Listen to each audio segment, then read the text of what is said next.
You all are inside about a 60 by 80 foot temple.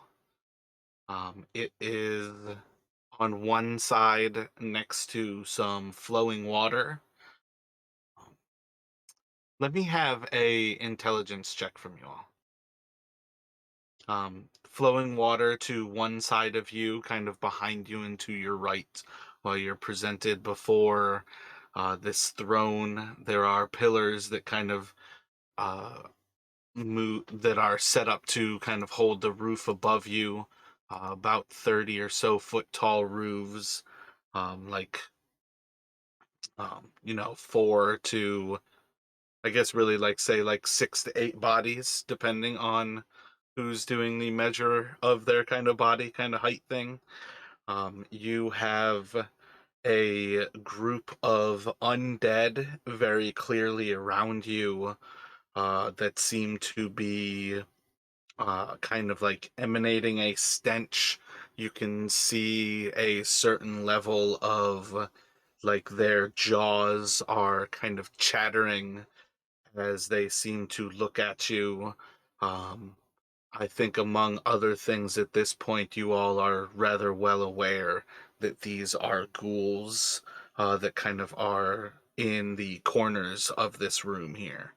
Among the creatures that are around you, most of them have snake-like appendages, predominantly tails over where, like after their torso. They don't have legs. They seem to be largely snake. Some are almost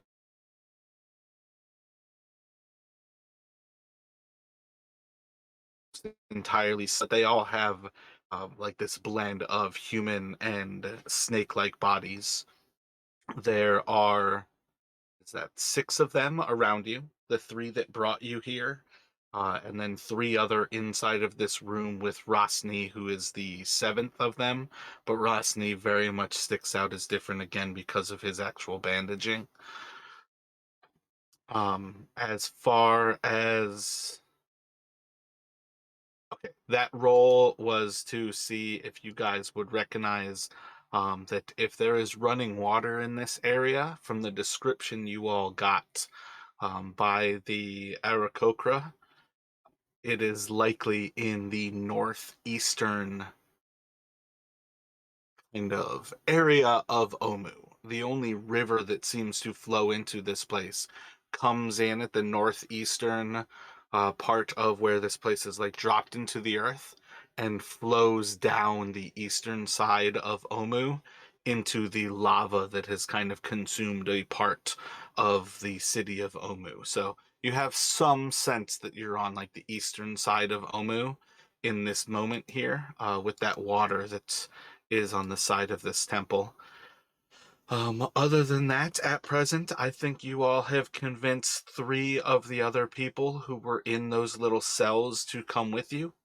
And we're basically going to pick up effectively with you, your retainers, and Eku brought before Ras Nsi. Let me take one moment to message that person, and then I am going to jump right back to my attention here. Sorry. Yep, no problem.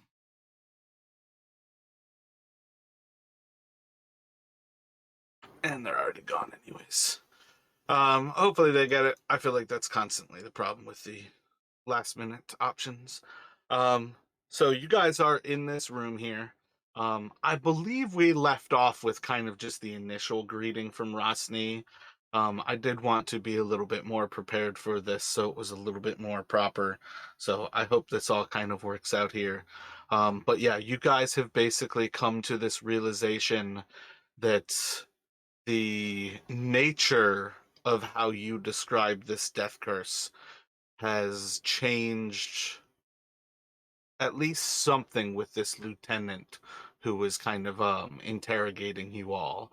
And instead of continuing the interrogation himself, you've been brought to this temple that seems to bring you immediately before Ras Nsi. So you are going to be brought to this temple, assuming um, we are all kind of set here. I think the first kind of part of this conversation is going to start with this person kind of presenting you to Ras Nsi. He's going to be. Ooh, I don't even know what languages you guys have. Dwarvish, Halfling, and Thieves. Yeah, I have a feeling they are going to be speaking in a language you do not immediately understand. And after a few moments of their kind of, I guess, really of the lieutenant kind of updating Rosny is pretty obvious. Rosny's not really saying much at all. You're going to see this bandaged figure as they kind of slither a little bit forward on their throne and kind of almost stand taller on their tail. They're not having legs, they are standing.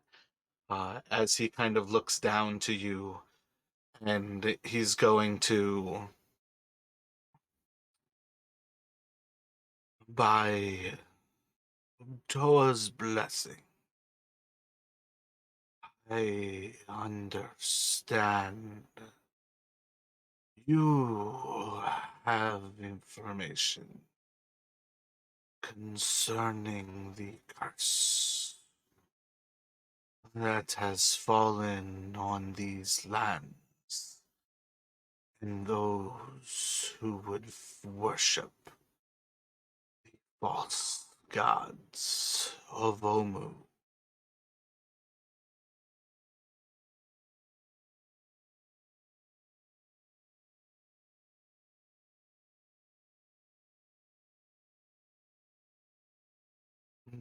Tell me why you have taken up this quest to stop this curse when you yourselves seem clean of the taint.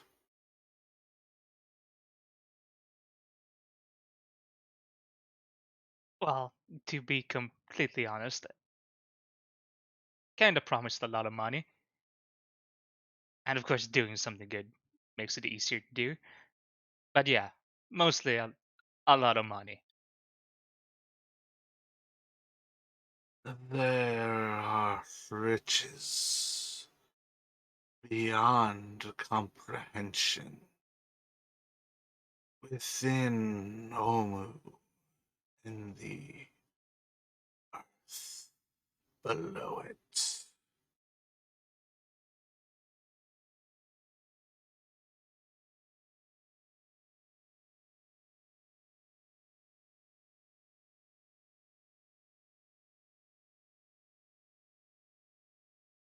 We have been tasked with the protection of Chult and those who have been given the gift of life of Obtua.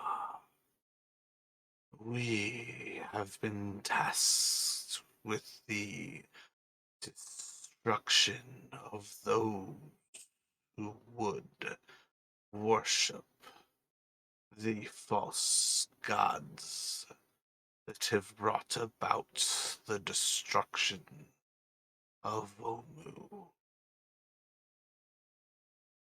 You would help at the price of riches.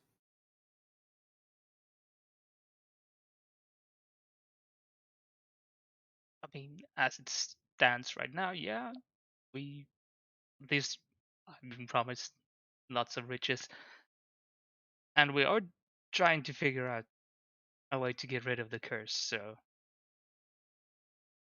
I'm not sure if you're trying to hire us, but I mean, we already have a contract to do just that. So if you just let us do what you are hired to do, we'll help you.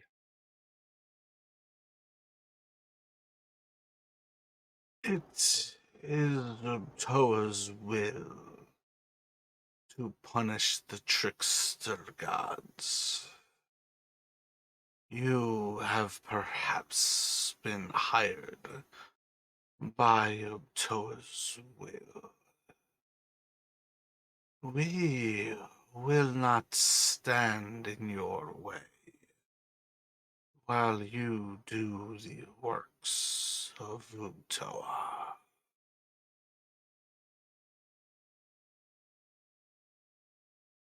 Well, that's perfect. Thank you very much. So, anyone want to show us the exit? We will present you with the surface. You will do what is necessary to stop those who search Omu, those who would loot the city without doing what is necessary.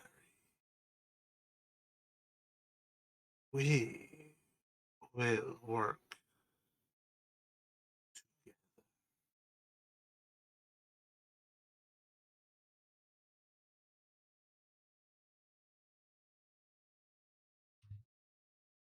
And who are these looters you speak of? And when you say the destruction of those who would worship the false gods, who are you referring to? There are many like you search the jungles who have been lost in Uptoa's maze. Many have made their way to Omu.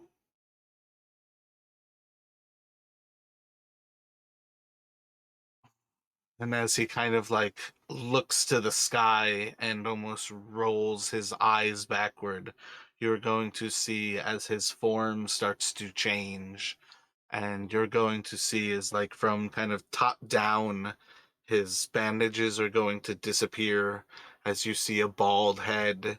And as this kind of bald head starts to like almost melt down his body, you'll see a black tattoo across his forehead, and then a humanoid form kind of takes where the bandages are kind of disappearing to this illusion, and you're going to start to see as a black and red robe are draped down uh his torso, and as he takes this form of this humanoid, he's just going to continue talking. You wizards of they have come to this land. Calls to them, and they would do great harm to those with.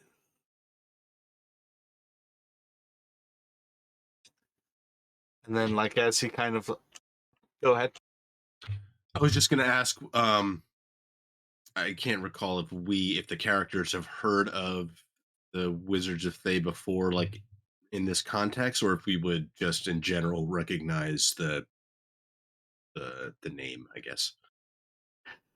I feel like the Wizards of Thay is kind of like any other very mainstream monster that you would hear kind of myths and almost like old wives' tales about, like in the way that everybody kind of knows about like ogres underneath a bridge. Um, the theocracy or mageocracy, yeah, there we go. The mageocracy of Thay is one of those things that's like kids are almost punished with hearing stories about. Um, I think Thay is a big enough problem to most people that everyone has heard of them. How much you know is definitely a different story. I don't necessarily think either of you have a big reason to know. But it is one of those things where, like, Zeros would be more likely to know just as a magic user. Um, what is Serge? Is he a bard? No, he's a ranger, beastmaster. Gotcha. Yeah, so I feel like it might be the type of thing where Zeros might be the only person who's like kind of well informed about them. Perhaps even Island would have like a little bit extra reason to kind of know. But in the long run, like Island might know more about currently like Thay is ruled by their necromancer kind of sect. Um but that's one of those things like we could throw it up to an actual roll, but in the long run, I would say without actually putting it to a roll, your characters don't necessarily have a reason to know much about Thay other than kind of just this almost fear mongering about this nation of wizards where anybody who doesn't have the power to practice magic is effectively a slave. You have no standing in society unless you manipulate the weave. Gotcha. So they're kind of like a almost like a boogeyman that like kind of just like viscerally we would like, like when we hear that it's like, oh shit, that's bad. Like without Yeah, actually and knowing any detail. Boogeyman is definitely a good way to say that because also they are one of those things where they are very much kind of known for sort of their spy class, um, or not their like spy classes in like at any given time you might be talking to a wizard of Thay. I don't like to say always generalize the fact that any given Wizard of Thay is evil, but I think in the general setting, this is one of those things where, like, when you call a monster chaotic evil in the monster manual, Wizards of Thay are like chaotic evil. Does that mean that every single one that you will ever see is? No, not at all. But it is one of those things that I think a lot of people would be already on that level because of how they're talked about. Um, and it is that fact that like they basically serve magic, and more than that, they are ruled by an actual lich who has taken over Thay. So it is a very necromantic nation that already has a very bad kind of like public image because of how they treat non-magical people. There's definitely a lot of levels of where Thay kind of sits in like the zeitgeist consciousness as boogeyman.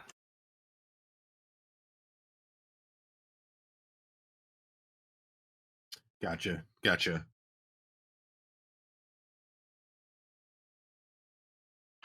So kind of as he kind of continues from that moment of bringing up the Thay, the next thing that he's going to do is kind of drop form, and it's going to start to change his form again, and he's going to think.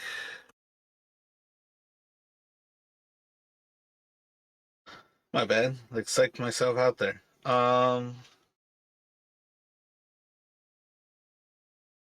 Yeah, I think that's kind of what he's gonna do there is he kind of like brings up that there are others searching.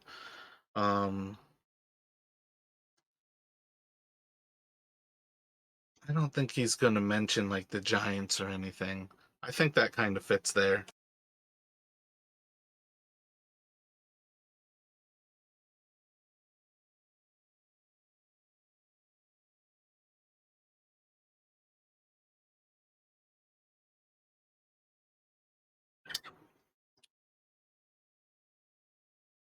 What were you thinking there?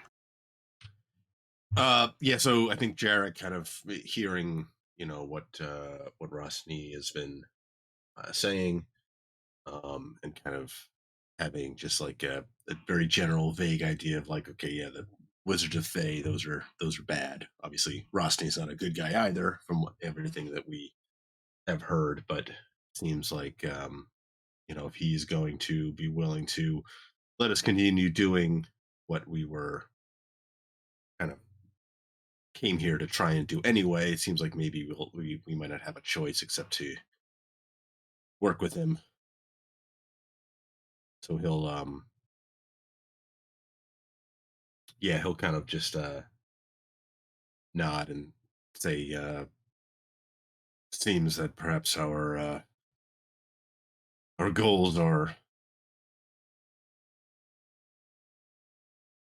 the same for for now.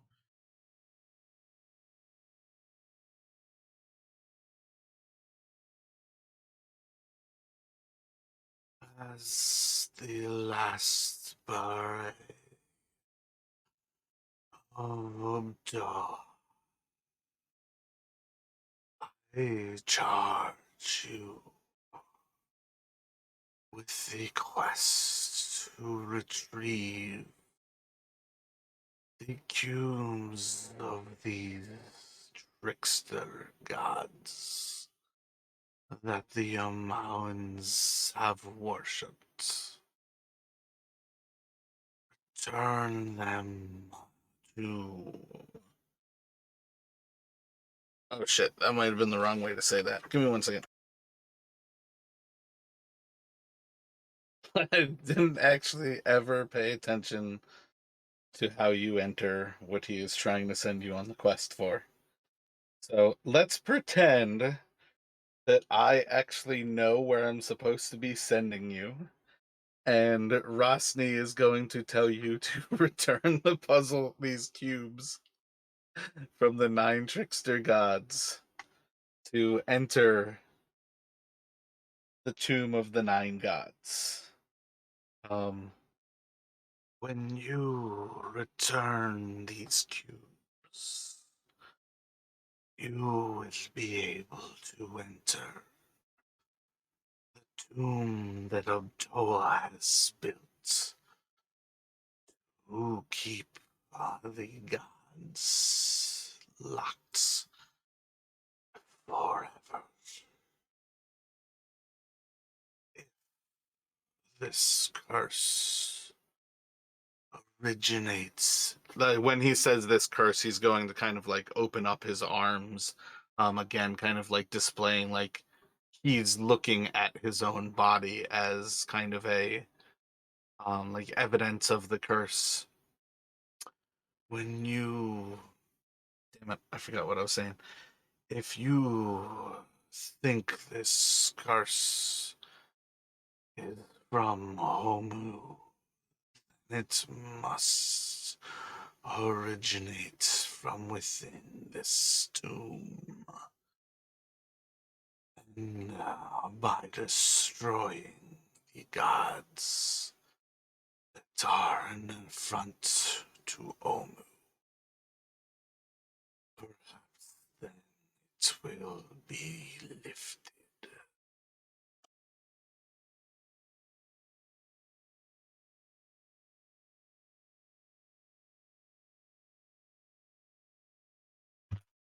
Well, I can't say I've ever killed a god before, but if it will remove this curse, I willing to try. They are the false deities of the people of Fomu, tricked hundreds of years ago into worshipping them. When Utoa gave us Bare the power to protect this land, he stepped away, and we failed those who would worship such deities. My 6 companions have fallen last hold up the mantle for Abtoa. You last hope, the people of Chult, Mesro, Omu, and Abtoa. As he kind of like bows his head with that, the false gods have not been worshipped for ages. Power is weakness. You can stand. Others have faltered.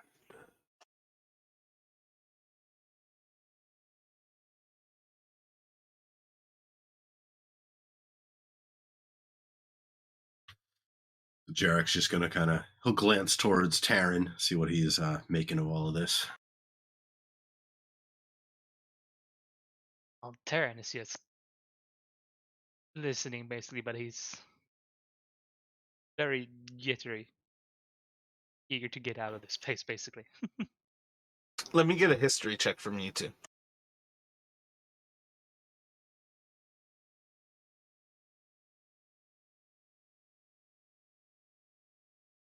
So each of you should recognize that the Beret are the people who were protecting Mesro. They are divine beings who were kind of ascended into deityhood by Ubtoa prior to kind of leaving Chult on its own. This is definitely a different side of the story that you all are getting, to hear it from Ras Nsi, who has always been a enemy of Chult and has always been a enemy of Mesro. So there should be a little bit of both what he's saying kind of makes sense and it doesn't. Um, yeah, I feel like that's one of the things, like, I don't know if you all remember, but part of what you were able to pick up from meeting artist Kimber was the fact that his wife Alessandra was actually one of the Beret of Mesro, and part of their battle was almost protecting Mesro from Ras Nsi.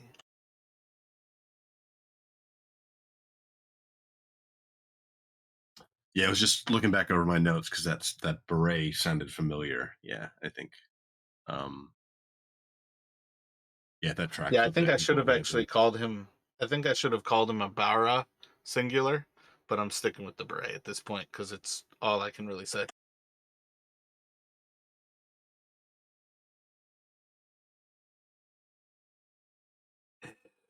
You do the works of Toa.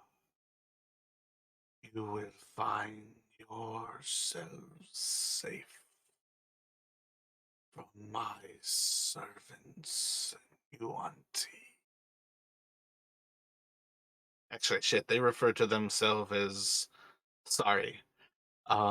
You will find yourselves safe as you search Omu from the Azari. Cross us, and the city will become your tomb. Um, and yeah, I think at this point, um, going to do another magical darkness is going to fall around you all where you are blinded, and you're just going to hear kind of the last words, without actually being able to see what's kind of going on, as you hear Ras Nsi kind of saying,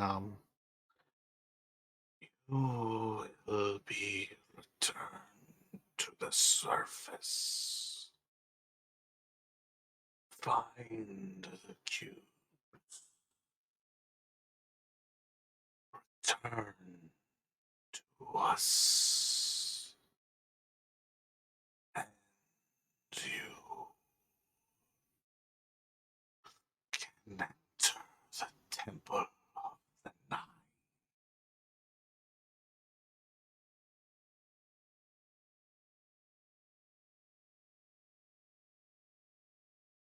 After that, you all are going to start to feel, as you are all,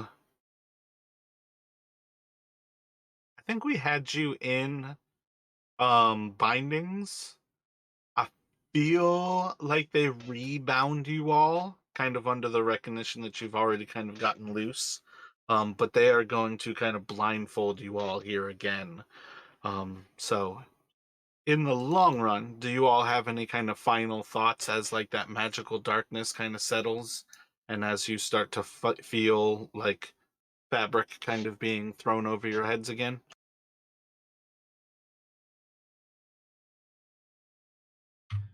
I think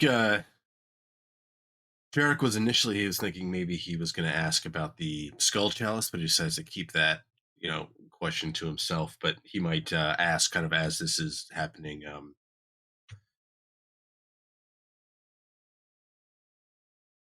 Can you tell us where we should begin our search for these cubes?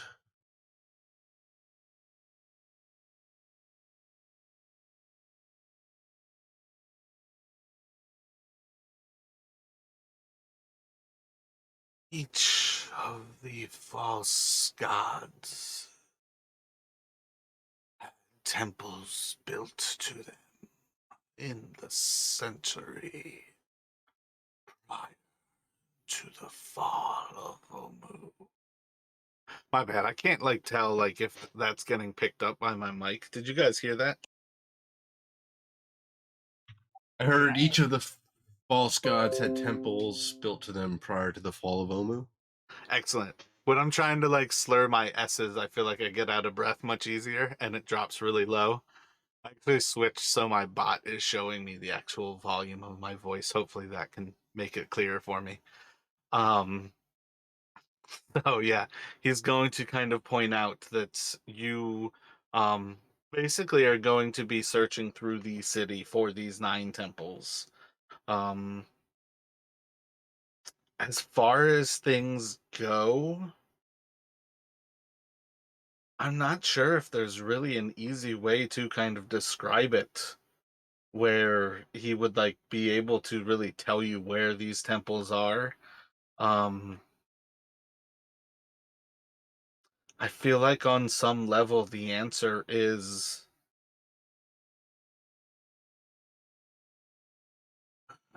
9.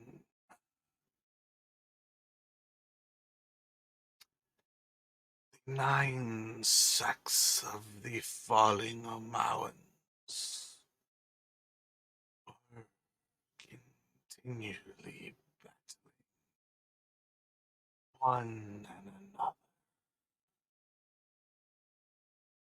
Few of them are near another. You will have to search the whole of the city to find them. So, as far as it goes, I don't know if there's a simple way again to kind of say it, but it's almost like if you made a grid of Omu, they would kind of fall one temple in each kind of almost like 3 by 3 grid. So it's kind of that there's like one northeast, one north, one northwest, um, one southeast, one south, one southwest, one west, one central, one eastern. That's kind of how they sit. And that's part of why I don't really think there's a good way to describe it insofar as like where they're situated. On some level, though, it kind of comes down to is you really do have to search through Omu. That's kind of the next part ahead of you. Um, and it's just for each of their temples. I don't think there's a quick answer for how you'll have to go about doing it. Yeah, I think I mean that's actually helpful because I think Jarek he wasn't even sure like if these temples were all within the city itself or if they were kind of scattered throughout kind of greater Chult. So at least knowing that they're within the city at least gives them a starting point more than he had before. So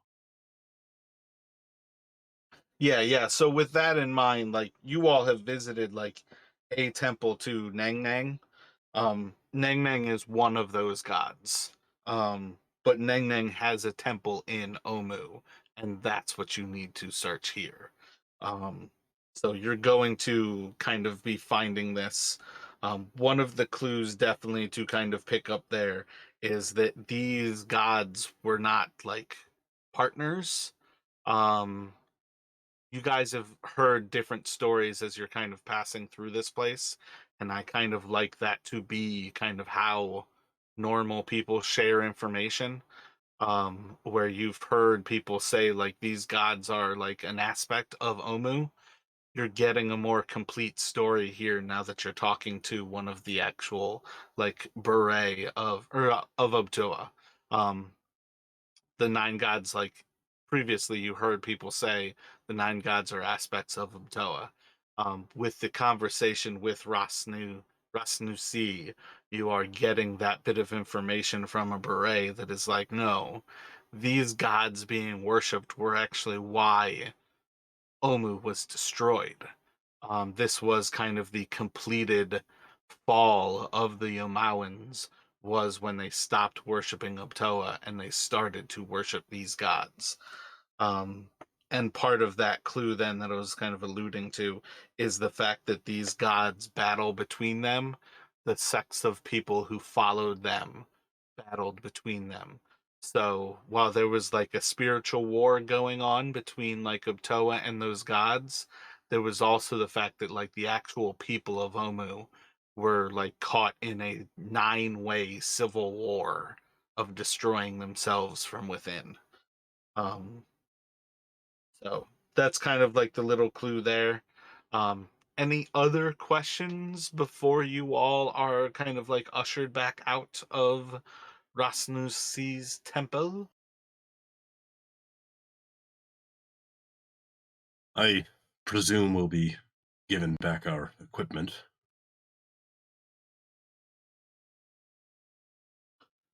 You will serve Obtoa, and you will do it at the best of your ability. We will not hinder you. The will of Toa is upheld.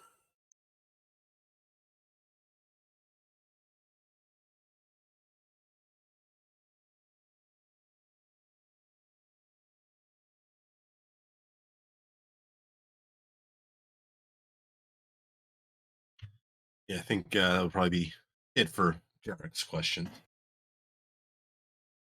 Anything from you at all, Chris? Nope. I mean, I think Garrett covered most of it. Gotcha. So there's a certain level of you guys are going to be walked through this place again, and you'll have a sense of kind of the directions that you were walking. You are blindfolded again as you're kind of put into this darkness. You are going to be led down a long hallway to the left as the water gets further and further away from you. You're going to eventually hear like the stone opening of doors. You will again hear like a flow of water. This is going to be a different sound than you heard when you could actually see the water like flowing in the river. Um, feel like you can kind of hear the sound of like a fountain in that this is like a little like waterfall rather than like the sounds of a river that are almost like just like a flow. So I think it would be pretty clear that you're like in the presence of like a waterfall or a fountain. Um, Once again, though, this is going to be a room that kind of smells of iron, and it's going to pretty well dawn on everybody that it's not actually flowing water.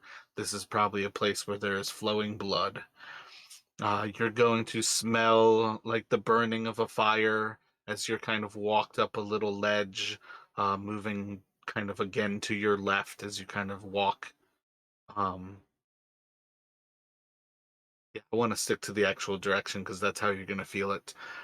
Before kind of turning to the right, almost going in the opposite direction, you're going to start to walk up another ledge or another ramp.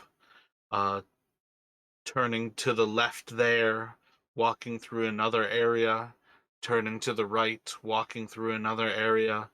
You're going to hear the kind of sliding of much larger stone doors. I think they would make a much kind of like greater kind of like grindstone sound as these doors are opened.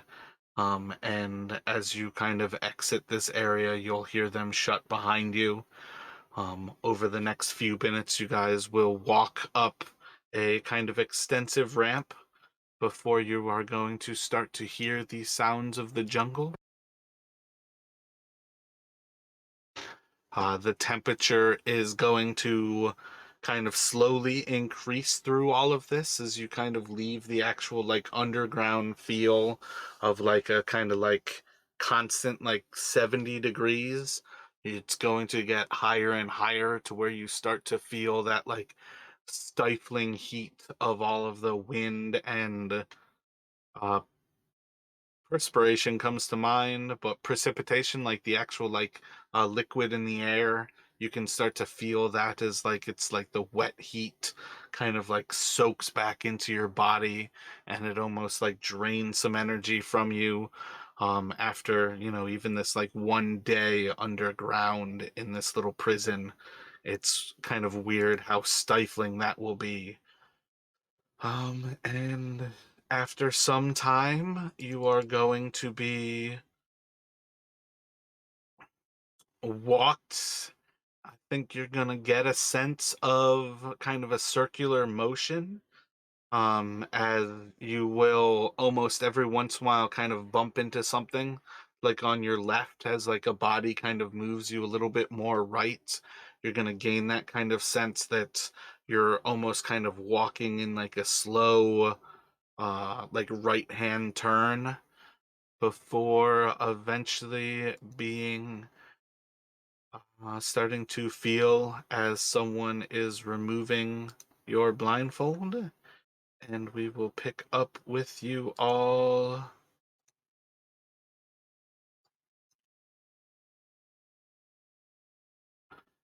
kind of looking around this area. There's going to be a wall all around you. um I guess a wall to your north, a few larger buildings to kind of the south, right, and left of you. Inside of this wall, you will see some more buildings to the north of you. You can kind of gain a sense of there is the main street that kind of goes north from where you are, and the main street that kind of goes east from where you are.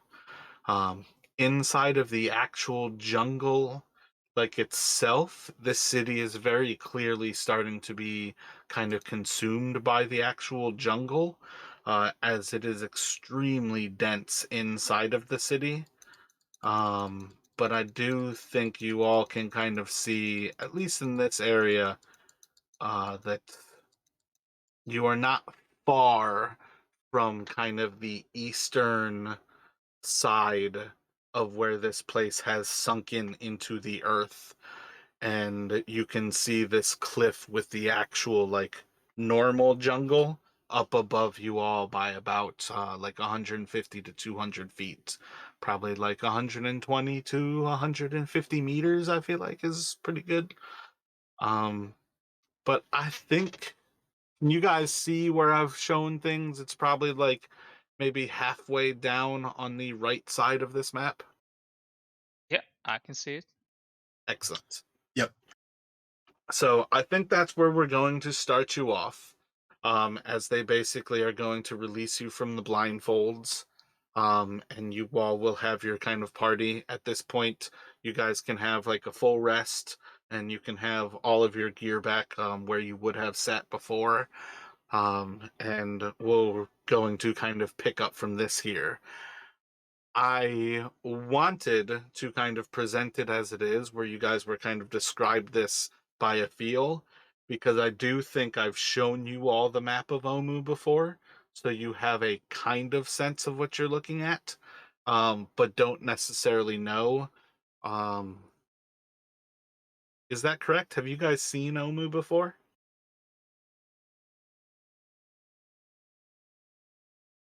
I don't recall seeing having been given like a map of Omu. It's like of the city itself. We've just been given, I think, the location of where the city was, but I could have been Okay. missing something.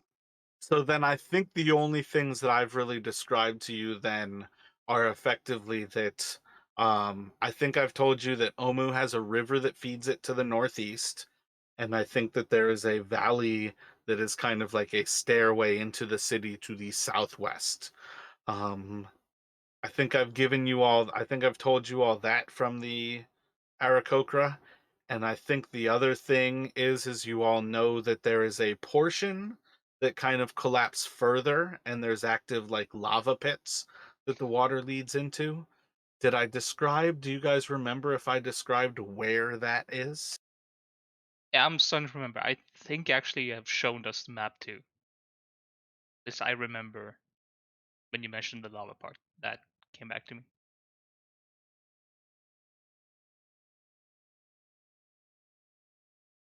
Yeah, I felt like on some level I kind of gave it to you as part of like having the conversation with the Aarakocra, but I really don't like remember offhand, and that's definitely not the type of things that I put in my notes. Um, so I'm not entirely sure. I don't necessarily want you all to have a good sense of where everything is in this place. But I think what we are going to do is kind of leave you all with that bit of information. Um,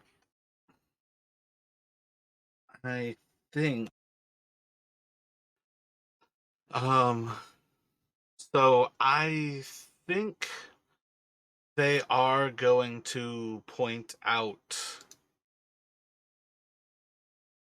the first of the temples is where they are dropping you off.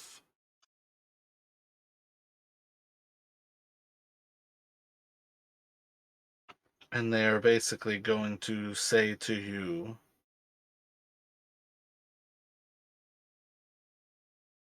yeah, I'm trying to get rid of them. I don't want them to like be solving problems. Um,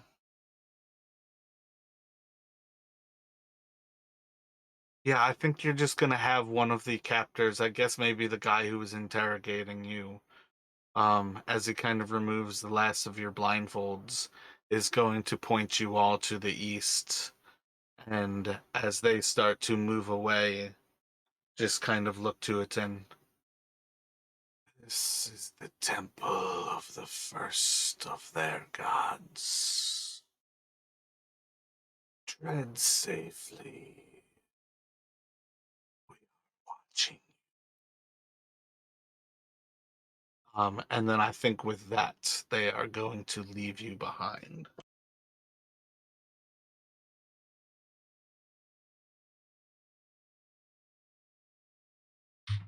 So I think Jarek will be kind of first thing he's doing is kind of checking to make sure all his equipment is actually there, and he's gonna kind of be watching the captors pretty warily as they move off, and then kind of looking towards Taryn and like giving a look like what do we get ourselves into here?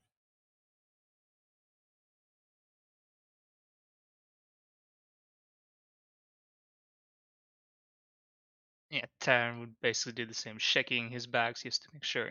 everything's still there, and seeing that look familiar, just go shrug a bit and well, should we get going? No, time like the present, hey? Suppose you're right. Let's go.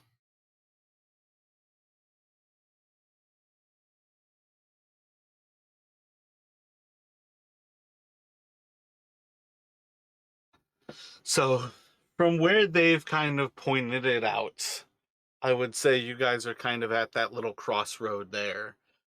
You can see that this is like a walled compound.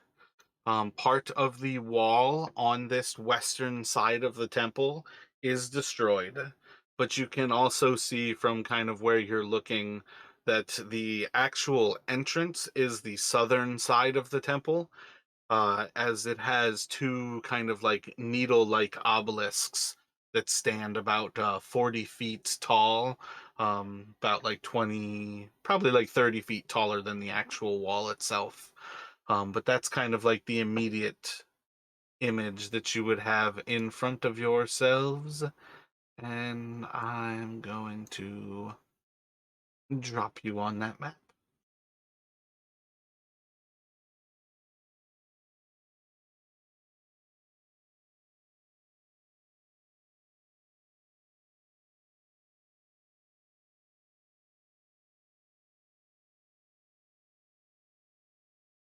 So when you're kind of looking at the actual building, it's actually a pretty short building, probably no taller than the actual pillars that mark this front gate. So maybe like 40 or so feet tall, kind of squat, covered in vines. Um, it says banyan roots. I'm not really sure what those are. I think banyan's a type of tree, right? Yeah, I feel like this is kind of like the, oh man, what is that? Like Malaysia, where like those ruins are like almost like the massive trees are like growing from the actual like rock.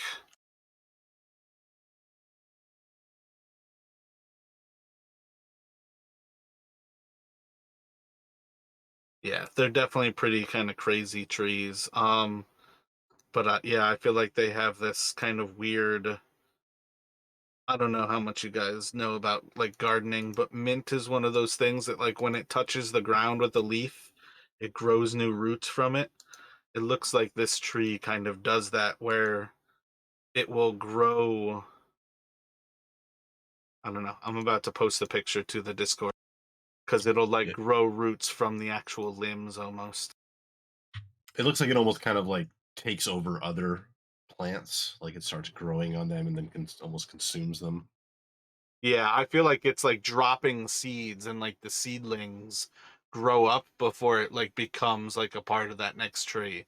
But that's one that seems to be one of them, so it's almost like um I mean again, I don't really know how it's operating, but it looks like it almost grows roots from the branches just as much as maybe those things grow up, but they look too straight to me for them not to be kind of like from the hanging parts of the roots.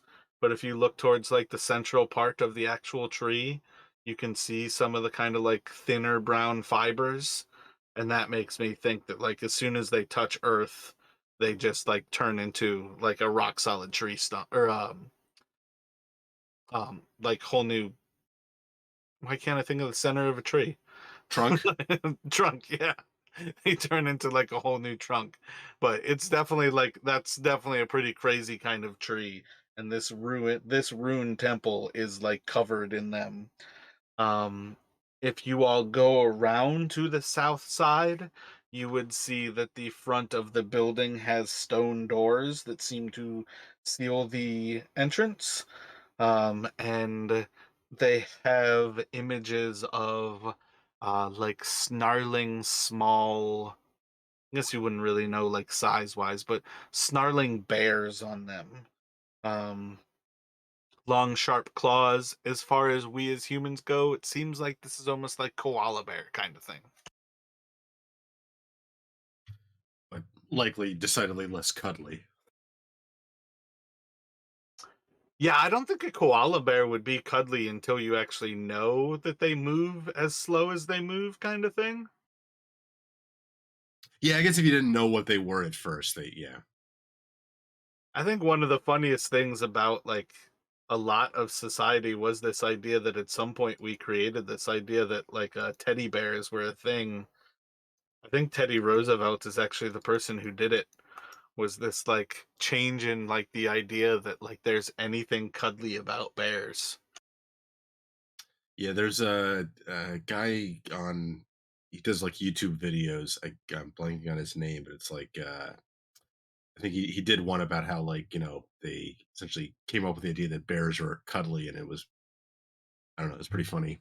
Got some guy from Canada, I can't remember his name, but he does like a bunch of YouTube videos that are pretty funny. I feel like I actually learned that one from Drunk History, which is a pretty funny show that I've watched a lot on YouTube. But I feel like that's where I learned that like Teddy Roosevelt like sold the world on teddy bears. I think it was part of like one of his election campaigns. But regardless, like I do feel like it's one of those things like because I think like wombats probably look like this, koala bears. I think like Tasmanian devils. I think this is definitely like a kind of class of animal that everybody would relatively know and understand. I mean, hell, it would almost be kind of like raccoons, I feel like, where it's like, I don't know whether that's supposed to be like a bear size, like a gigantic creature that could kill me, or a tiny little creature that could fuck me up. But I do think it would definitely have like a pretty outwardly hostile feel to it. Yeah, just looking it up, one of the things that comes up is koala bears.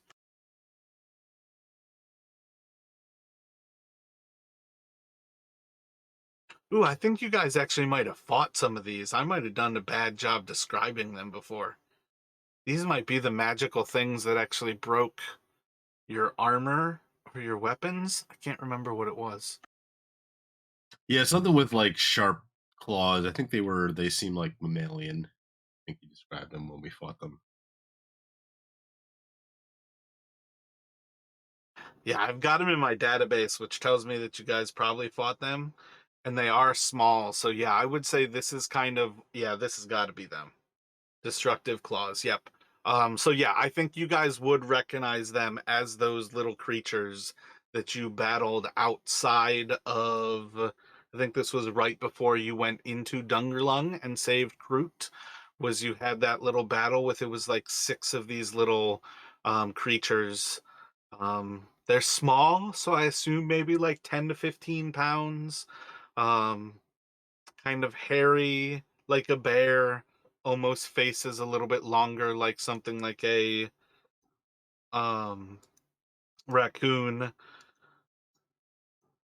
Not didn't really notice it before, but they also kind of seem to have almost like scaly kind of lower bodies. They did have natural armor, so I feel like that's kind of what it's getting at, is that these were things that they almost like see you guys didn't really pick up on it because you fought them in trees. So yeah, I think their body would have almost looked somewhat bark-like on part of their flesh.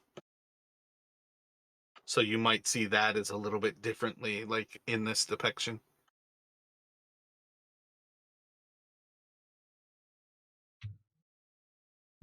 So Jarek's gonna look towards Tara and should we try the front doors then? I mean, it seems as good a place as any. Hopefully, there's not too many people or monsters inside.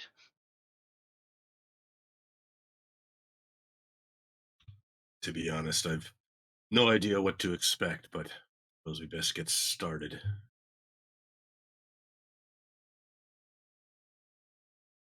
I And got the actual picture in Discord there for you if you guys are looking at Discord right now.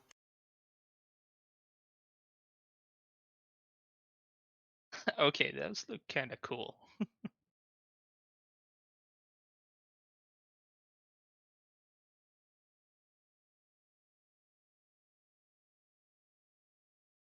Yeah, some depictions of them look almost like a monkey or like ape of sorts with like a koala bear's head.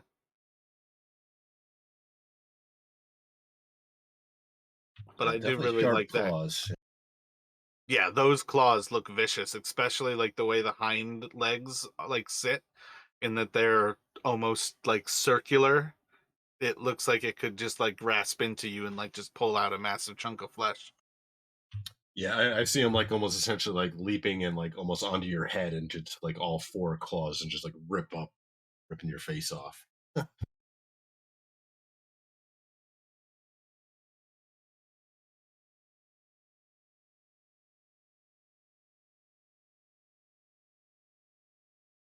Do you want us to drop the our tokens, I guess, on the map here? Yeah, for what it's worth, you guys are going to be exploring this a little bit more traditionally here. So let's go for some tokens here. Let's get your sidekicks in. I'm not sure how much we will actually use sidekicks. Again, this is one of those things you guys are about to get a lot of the. This is kind of like the preparation where you guys are getting towards endgame, where this does become far more like, I don't know. It's a different kind of exploring. All right, well, I Jarek do is. want. Oh, go ahead. Sorry. Never actually thought about this before, and I feel like it's too late in the actual module where it offers it. Um, but I want to have you all do a intelligence history check. So that at least satisfies it for one of you. I kind of wanted to do it for Larry as well, but one of you works for me. Um, that's basically to be able to translate Old Amawan.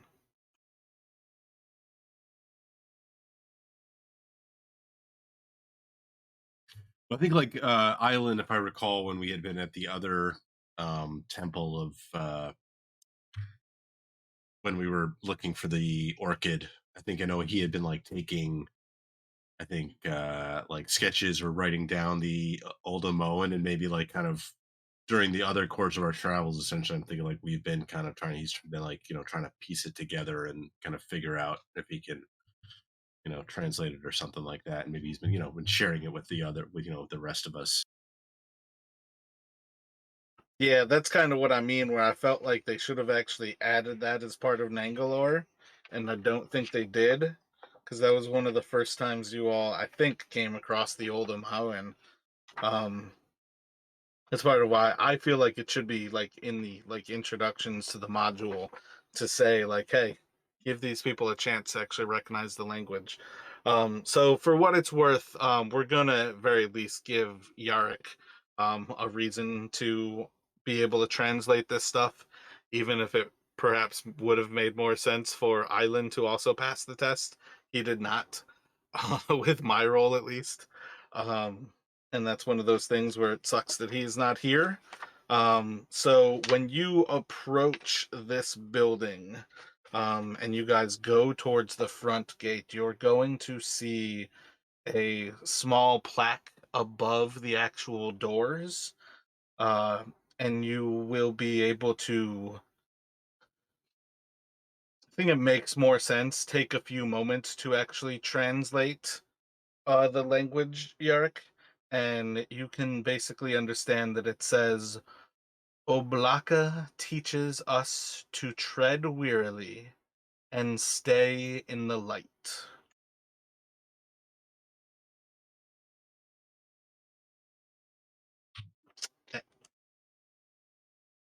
And as you kind of approach, you'll see that the doors are slightly ajar, and like have kind of like rusty hinges to each side of them. But it seems if you would like to open them, that you all can.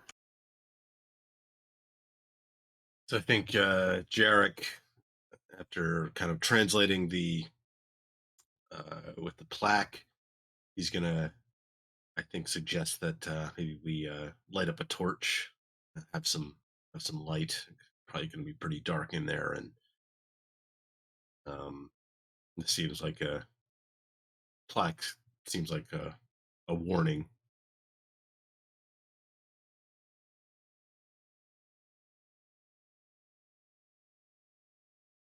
As Jarek mentions the torch, Terran's just gonna look at his rings and just make them glow with bright light. Like,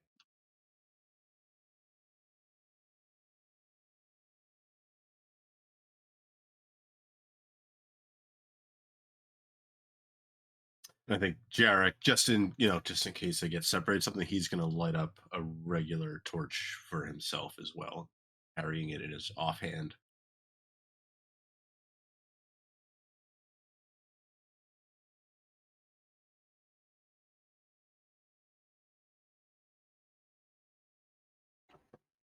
Gotcha. Um, so yeah, as you all kind of step into this area, looking over the doors, as you do kind of start to spark the light. Whoa, son of a bitch.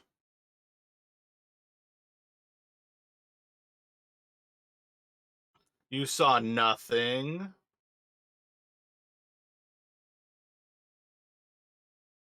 So as you kind of spark a light in this area, you are going to very quickly hear these sounds of a little creature, as it becomes evident that there is indeed one of these creatures near you, and you are going to see it skitter off to the west and kind of run away from you all. Um, roll roll dexterities for me.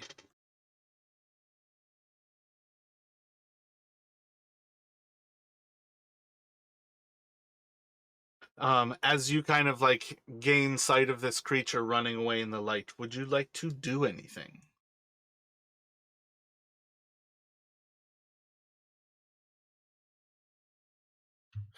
Uh, I think Jarek is just trying to, you know, try and make out if he can tell what it is. Um, like it doesn't look like. I guess does it? Oh, my bad. This definitely looks like the creature that is on the like stone of this door. Gotcha. Okay. Okay. Yeah.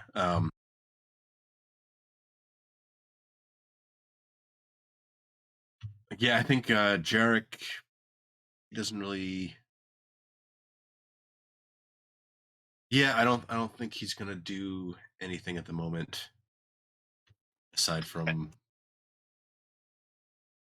Yeah. No. And No. He's not gonna attack or anything. Yeah. does Taryn react as this creature kind of gets spooked and runs from you?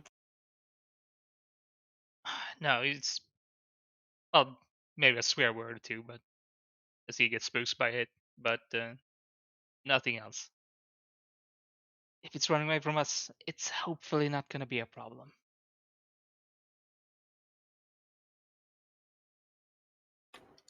All right. So, are you guys prepared to open the doors?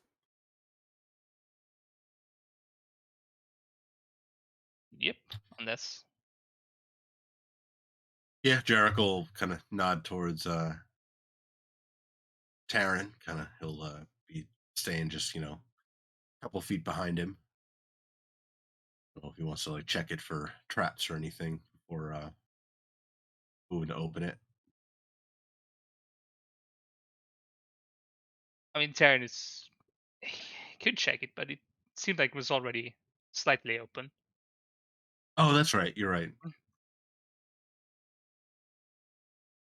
So he's just gonna try to push it open completely so we can get through.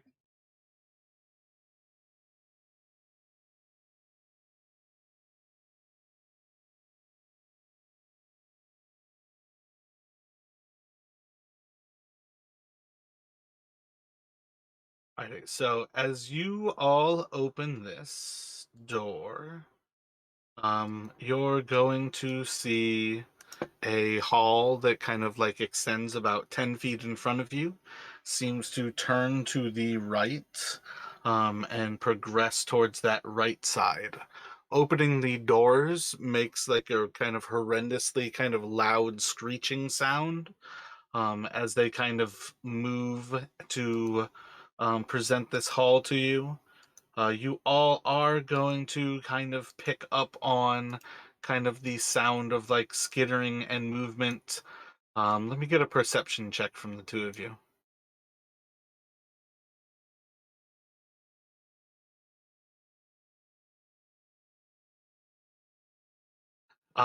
So yeah, with that, like you guys are going to at least pick up on enough that some of these creatures have like come to investigate what's happening with that sound.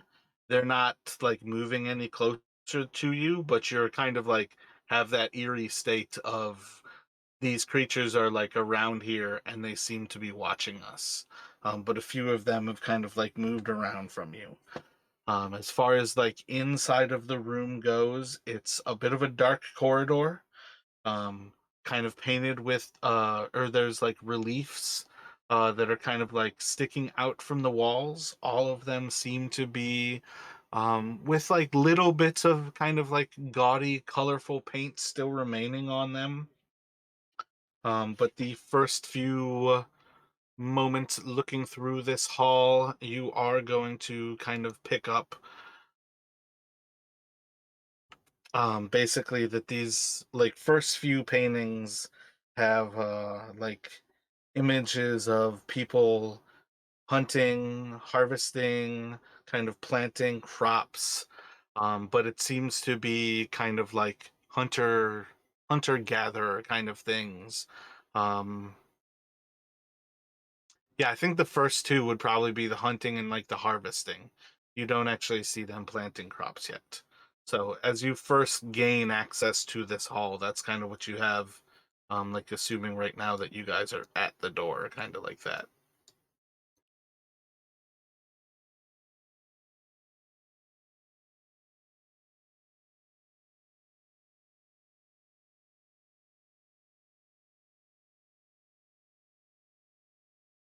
So Jarek will he'll start moving to move in, kind of keeping the torch about, kind of looking around, kind of hearing the skittering, but hoping maybe that maybe the light will kind of keep him away, or you know go to move inside.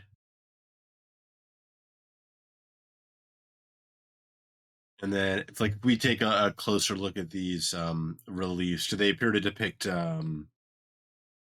humans, or what kind of humanoids on the reliefs?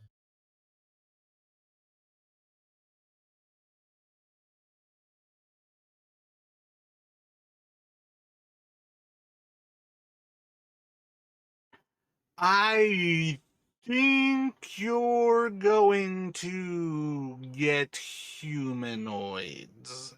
I think you're going to see probably a large amount of them are indeed human.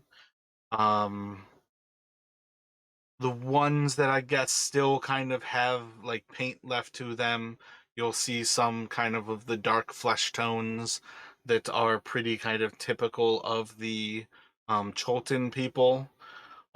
Whereas like people from the north tend to be far more like whiter and pale. These people are definitely darker skinned. Um, as far as some things go, I think you will see tabaxi. I think you will see some of the different like lizard folk, and I think you would see some of. Damn, do you all actually like you've seen the crab people in um shit, why can't I think of the name? There's too many like weird names with Eku's home. Um Yeah, and but Mbala, I think. Yeah, yeah, Mumbala. But did you all get any more information on them? The one encounter you guys had with them, Larry like ignored. I think we just. I don't recall actually having any like firsthand contact with them. Like I think we were told that they Gotcha. had been like long disappeared, or they disappeared a long time ago.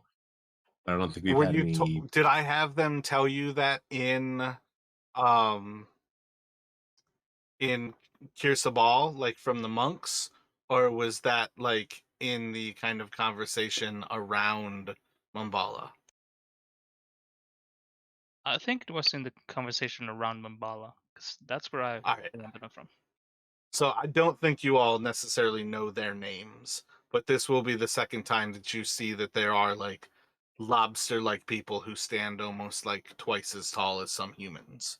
But yeah, you'll see kind of like a plethora of the humanoids, though most of them are still kind of typical Charlton humans.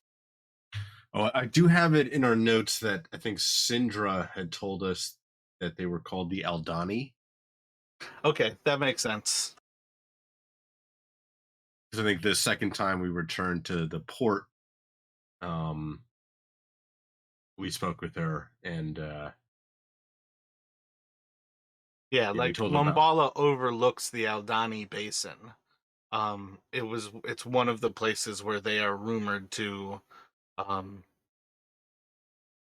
I don't know. I think it's kind of vague whether people know that they exist or that they are extinct at this point, but it's like their kind of last bastion. Yeah, I think we were.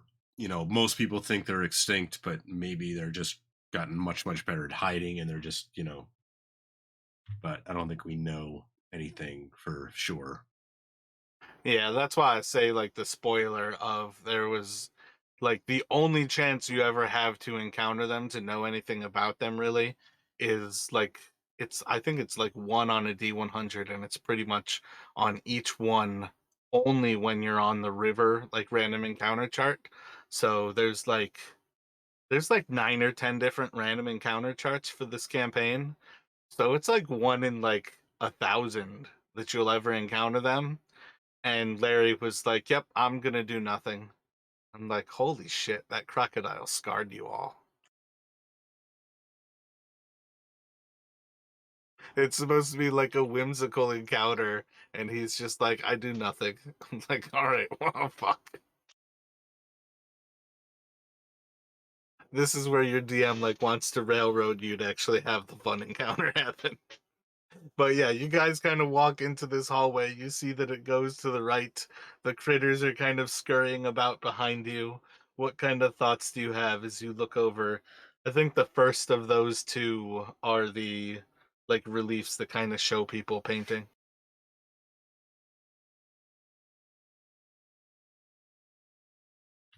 I think Jarek will turn back towards Taryn and kind of suggest they keep on, maybe try to move quietly. Obviously, these creatures know that we're here, but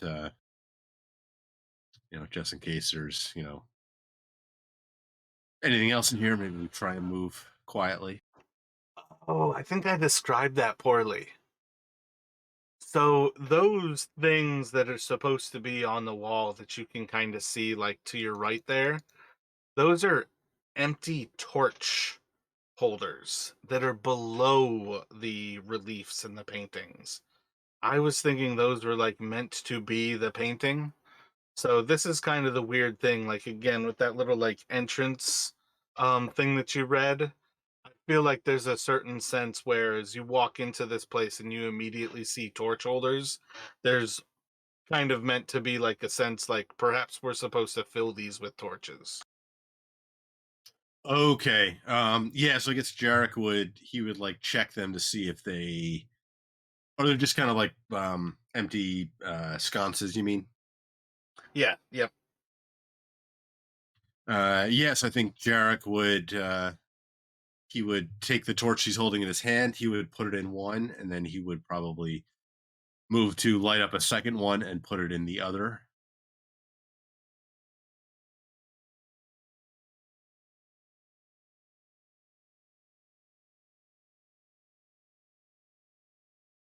Again, kind of thinking of the plaque, thinking maybe the more light, maybe the better.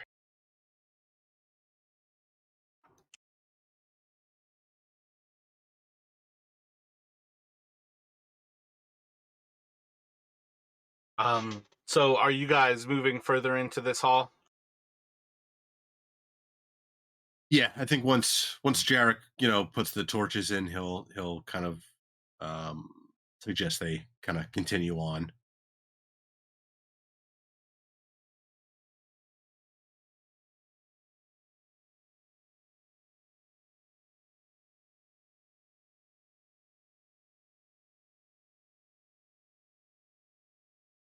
So, rounding that corner, you all are going to see um, six more of these torch sconces, as well as continuation of the carvings. This is where I was kind of getting into the idea where I feel like you would see beyond like kind of the hunter and gatherer kind of depictions. You're going to see kind of like planting crops, crafting weapons, like feasting, fighting, weaving, and kind of skinning. It's almost like this is kind of like a progression of kind of like Omawan culture, kind of like presented through this like gallery along this corridor.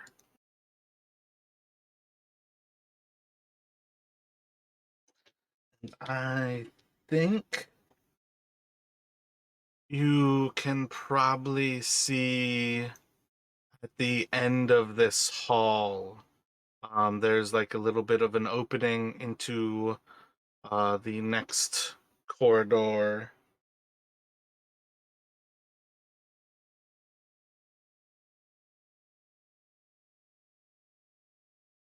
Yeah, and sorry, I think Jarek would have lit up another torch and be holding it in his hand as we continue on after putting the two in those first two sconces. Gotcha. As you guys go down this hallway, are you going to be placing torches in those as well? So Jarek is he'll like tell Taryn like I've only got he'll check his pack like six more, including this one, the one he's holding in his hand.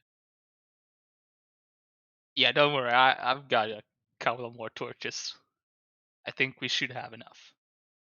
Yeah, I know at some point you guys found those extra packs. I feel like at some point, like the group should have like almost like 60 or 80 torches. So on some level, you guys can kind of fill up this without necessarily like depleting your actual torch count. Yeah, so in that case, yeah, Jarek, yeah, would be good with essentially, you know, um, flooding this place with as much light and putting in torches in every sconce.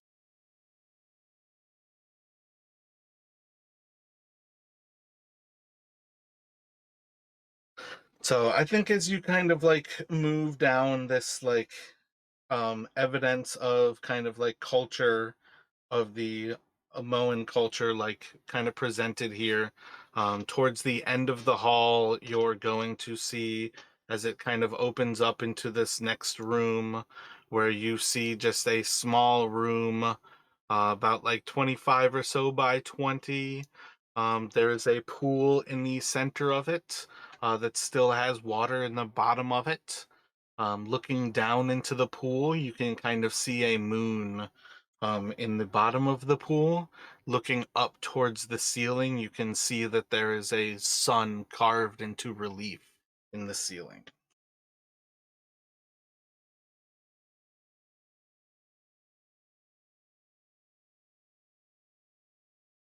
And can we are able to tell as the moon in the bottom of the pool, is it in a particular phase that we can tell? Like, is it a full moon, a half moon?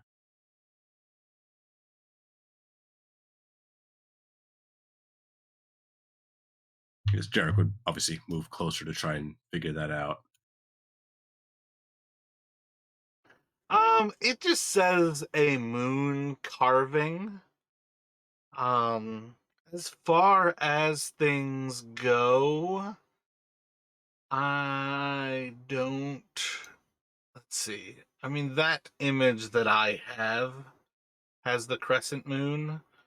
You guys are waning towards a new moon. What is it? You're 9 days out from a full moon, and you are 7 days from the new moon. So you're kind of like right between there where perhaps, like, I don't know what you, Justin, are thinking, but perhaps you might be thinking like the moon phase is represented in the moon in the bottom. I don't know where you're going with it though. So what are you looking for? Yeah, I was just, I guess, just like if this is some sort of like not riddle or puzzle or something, like it maybe it matters what phase the moon is in. Maybe it's something like I don't know. He's just yeah. I'm just not. I guess I'm just like curious if if it actually uh perhaps makes some sort of difference what phase the moon is in. Like maybe it's only I don't know certain times that certain things are visible or something like that based on the moon phase or something.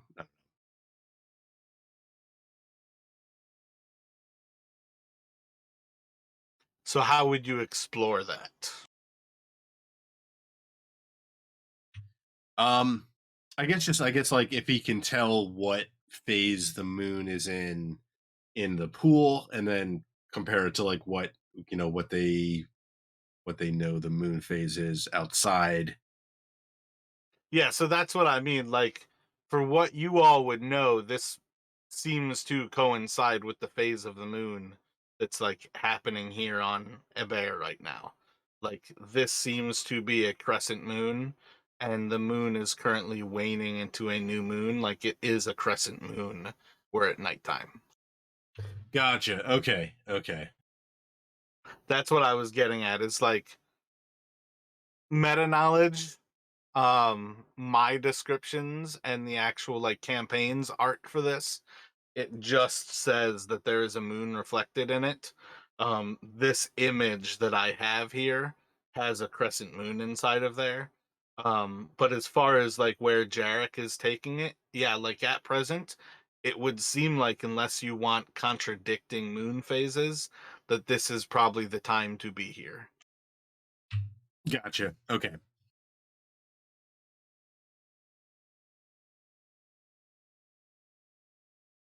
And about how much water or how deep is this pool?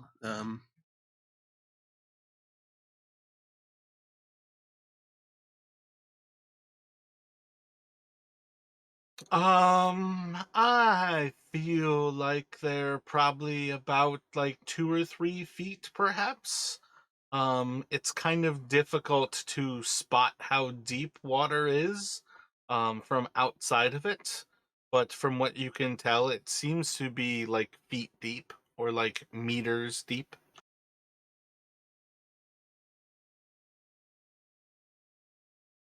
Okay. And as And we're then as far coming as like the actual diameter is, it's that like 10 foot diameter. It's a pretty big pool. right. Okay. Yeah, so Derek's gonna kind of look around the room. Do we see any? Does this seem to be kind of the terminus? Does there seem to be any entrances or exits from this You room? guys can roll a perception check here, but otherwise, yeah, walking into this room, this is the end of what you seem to have with this temple.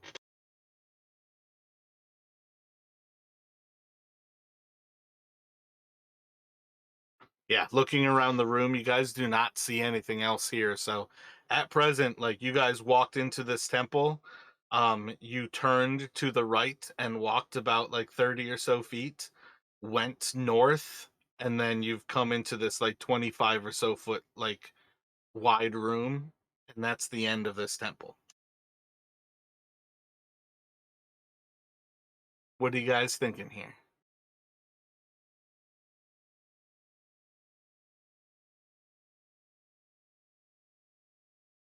Because Jarek is gonna he's gonna suggest maybe we check out the pool. Maybe have somebody kind of essentially kind of try to lower him in to see if he can, maybe there's something down at the bottom or wants to investigate the pool a bit further.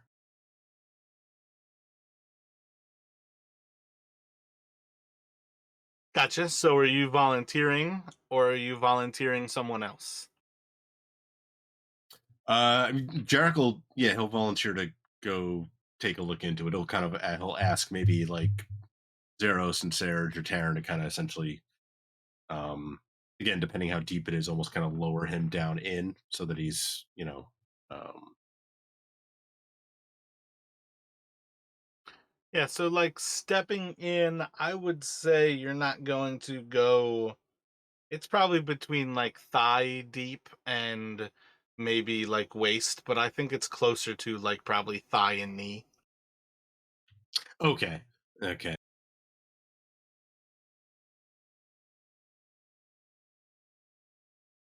And does the painting of the or the image of the moon, does it seem he's gonna kind of like try and feel around on the bottom? Like, does it feel smooth? Does it feel like there's a an indentation or a rise, or does it seem like painted on? Gotcha. So I feel like here's one of those things where if I ask the questions, it gives it away. If I describe how it would probably happen anyways, it's more fantastic. So I think here is where Taryn is going to watch as Jarek kind of is like reaching down to feel around on this moon symbol at the base. And as Jarek kind of feels for it, he's going to fail to be able to like reach and touch it. And you're going to watch as Jarek submerges and disappears.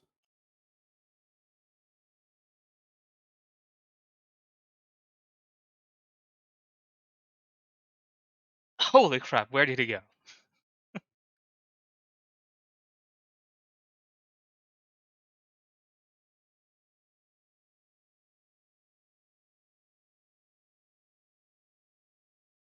So currently, from the perspective of Zeros, Serge, and Taryn, what are you all thinking as Jarek basically disappeared there?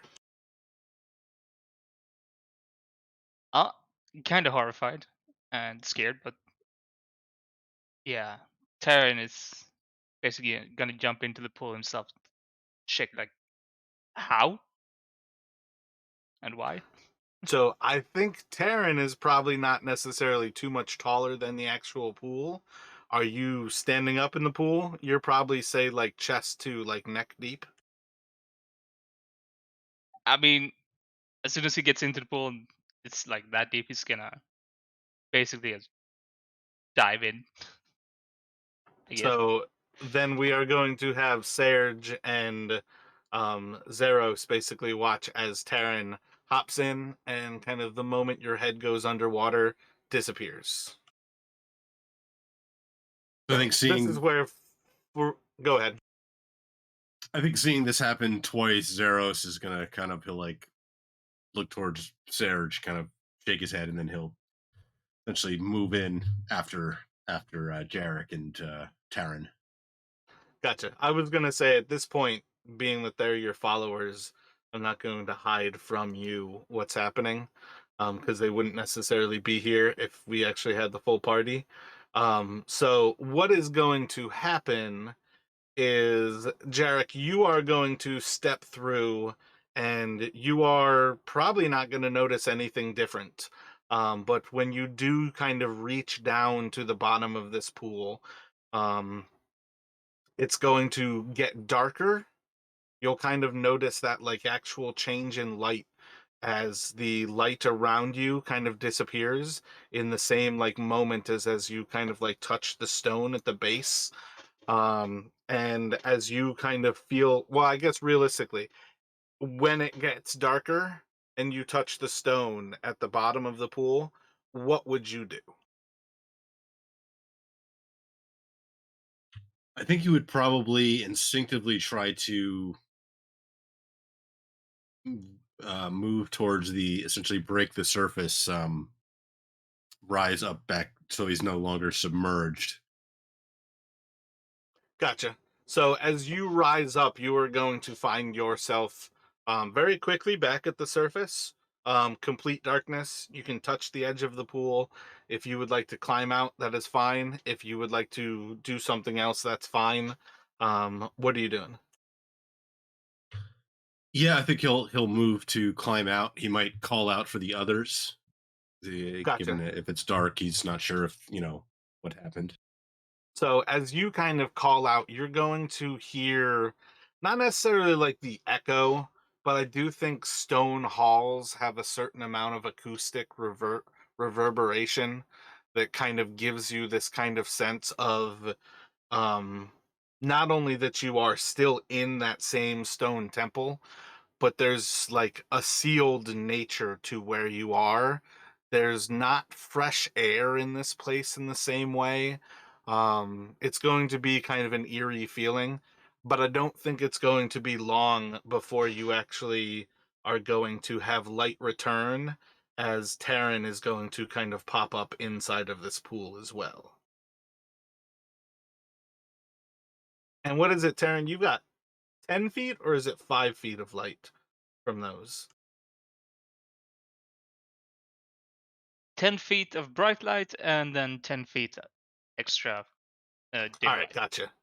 Yeah, so you guys are going to see that you are in a room that seems to be the same room as the pool that you were inside of. Zeros and Surge are not in it, and there seems to be a door on the east side of this room. Um, and you can kind of see as the door kind of opens up that there seems to be a hallway just to the east of where you all are. And looking up, is there the same sun image on the ceiling in this room? With the light, as you look up, you are going to see that there is a full moon depicted on the ceiling, and there is a sun depicted inside of the pool.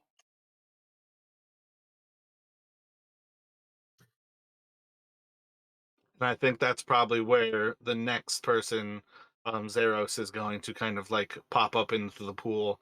And then, just for the sake of things, if it's like 6 or 10 seconds as each one pops up, you guys have basically like moved to this seemingly like mirror universe kind of thing.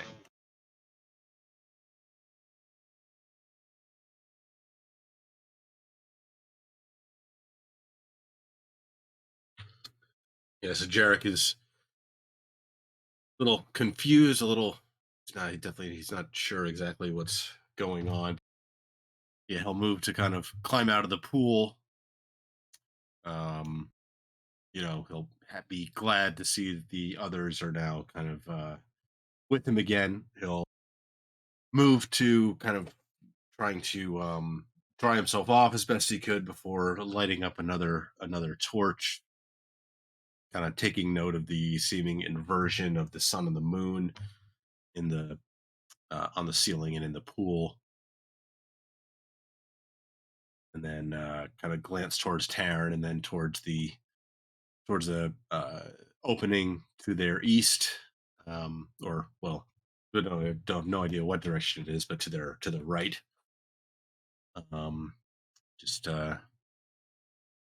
guess we keep keep going.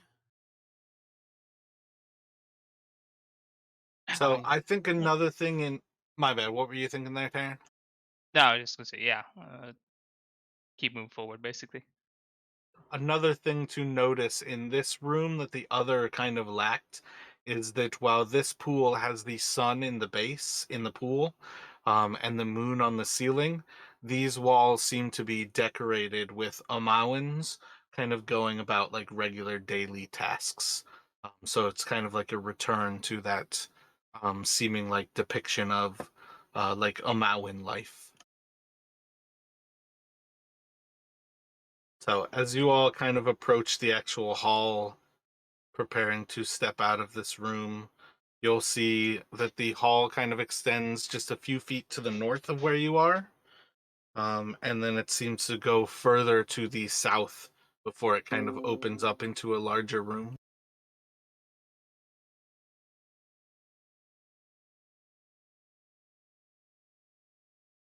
And is there any? Can we see any difference, like in the I guess stonework of this area versus the area we came from? Like, does the stone appear um I guess like similar in construction, um or is it more, and not that Jarek's a stone expert or anything, but like more weathered or more eroded or kind of anything, at least to the like immediate eye, that seems different about this stone compared to the area they've come from? Roll a perception for me. Looking over things, this kind of confirms like this is the same temple. The stone seems the same. It seems like on some level that this is a representation of the same place, but otherwise everything seems the same about this. Gotcha.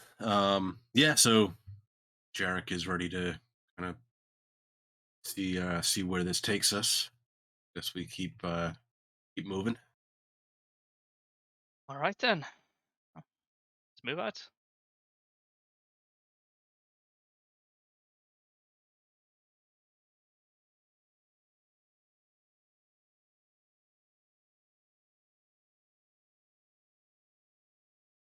All right. So as you kind of like head out of this room, you're going to kind of notice that the actual room that you are in was, I guess I could have described that before, was already lit. Like there are torches all around this room that are already burning with flames along the walls, two along the northern wall, four along the southern wall, and two along each, or one along each, the east and west wall.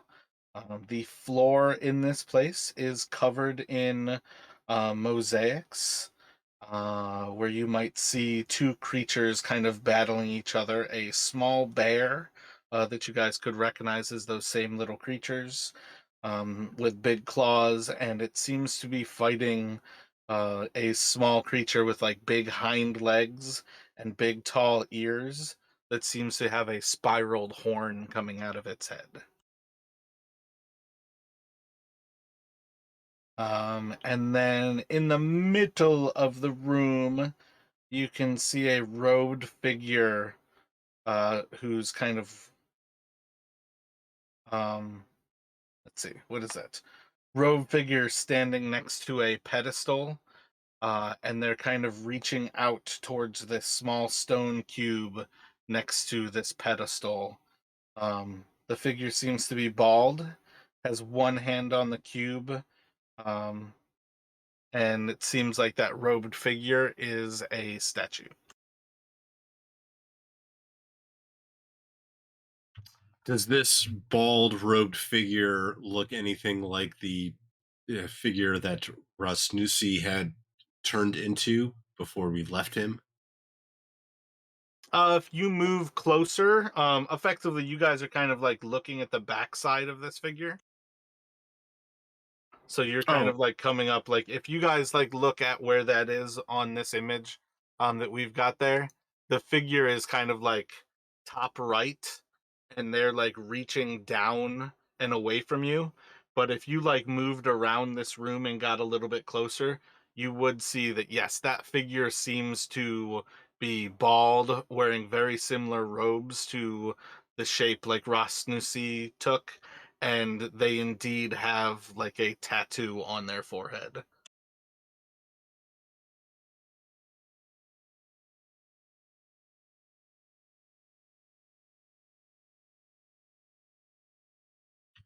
what do you make of this, Terran?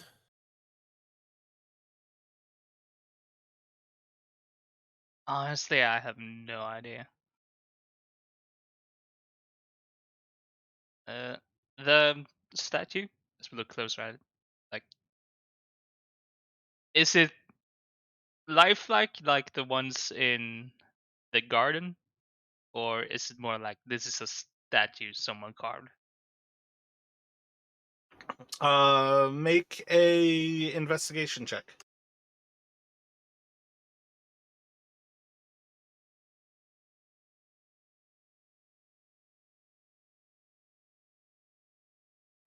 Yeah, I think as you guys have this conversation and as you look over things, you guys have a pretty solid sense that this is indeed a person who was turned to stone. And how was the statue? Well, the person.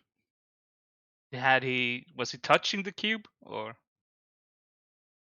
had he gotten it? Their their hand is indeed touching the cube.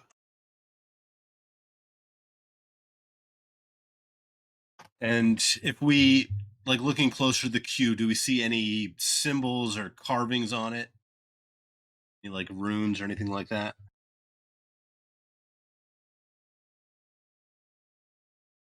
Trying not to. Derek doesn't want to touch it, obviously yet.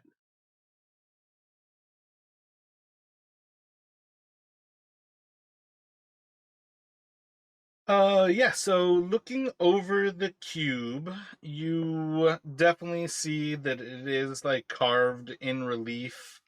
You'd see kind of on some, let me get a perception check from you. Yeah, I think basically you would pick up that while this is cube shaped, it seems to have like damage to it where it's not smooth. As to like what it is or that it's like kind of purposely carved, I'm not necessarily sure you're gonna kind of like pick up with that. As you're kind of like more hesitant to get close enough to view it than it might need to actually see better. Gotcha. Do we see? Are there still? Are there? So we know there are some torches lit. Are there any empty sconces along the walls? If we kind of move around and investigate kind of the edges of this room a little further. Yeah, so like looking around here, no, there's 8 sconces in this room. All of them have a torch that is burning in them. Okay. Okay.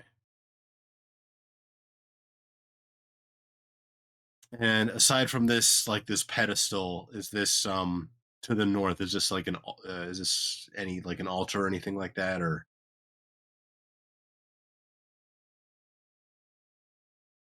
to the north of Um the statue? I'm not entirely sure what all of those are supposed to be. Let's go on some level. Sure, that's an altar. Um, this depiction has all of those little ones, whereas the main one just has like the big one and the actual like pedestal with the cube and the person touching it. Um, I feel like yeah, it's just like a table almost in front of it. Gotcha. Okay, just wanted to check.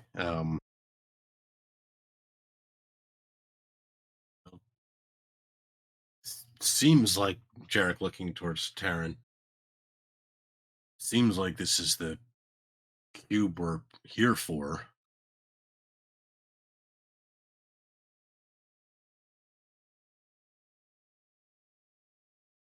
Yeah, just have to get it safely so we don't turn to stone.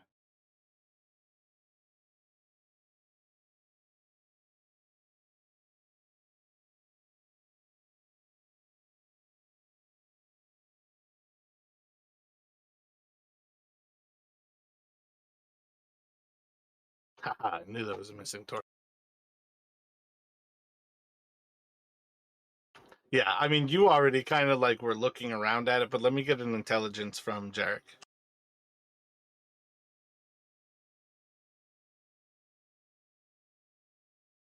You see 8 sconces in this room that had torches that were burning. You placed 8 torches outside of this outside of this room in that hallway. You walked into a room with burning torches. Unless these torches were lit within an hour, these torches burn by some other means than torches.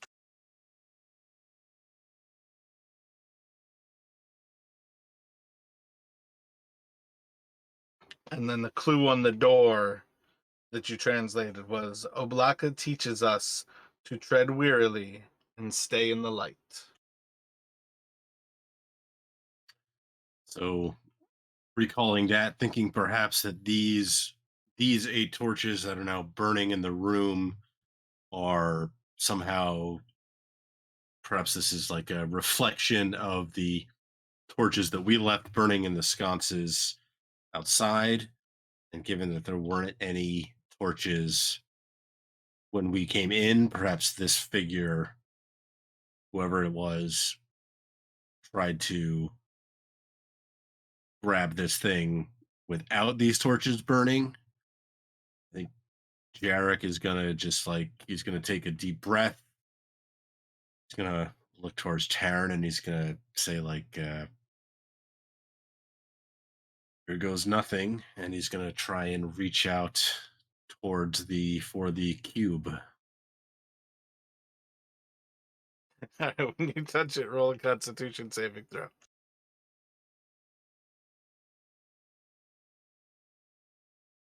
Oh no! So, Darren, as you watch Jarek turn into stone the instant that he touches the cube, what are you thinking? Holy crap! Fuck. So this is one of those moments where you guys do have Eku with you still. Whether Taryn has to like go and get Eku or whether you guys have Eku with you.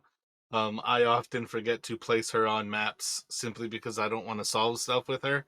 But where do you guys imagine Eku is right now? Think she's been following and sticking with you guys?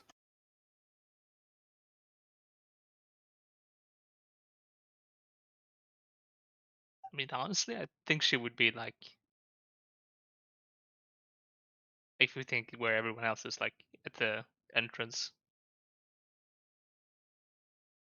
Maybe we, after Jarek turns to stone, we send Zeros or Surge out trying to go and get her and bring her back. Gotcha. So if you've left like a little bit of your group at that entrance, yeah, when you guys go and get Eku, you can return. She has greater restoration, can indeed turn Jarek back into a normal human and kind of remove the actual stone petrification. Um, and we'll kind of like pick up vaguely back around the same time, and you all are still basically inside of this room. What thoughts do you have?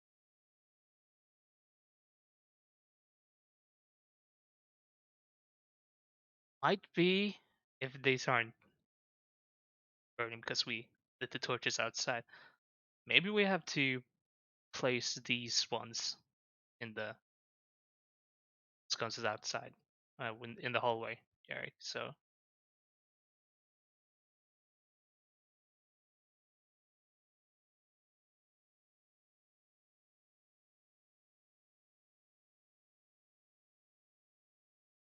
Yeah. So I don't know if Jarek was aware of being turned to stone or he's kind of told afterward, but obviously his thought didn't work.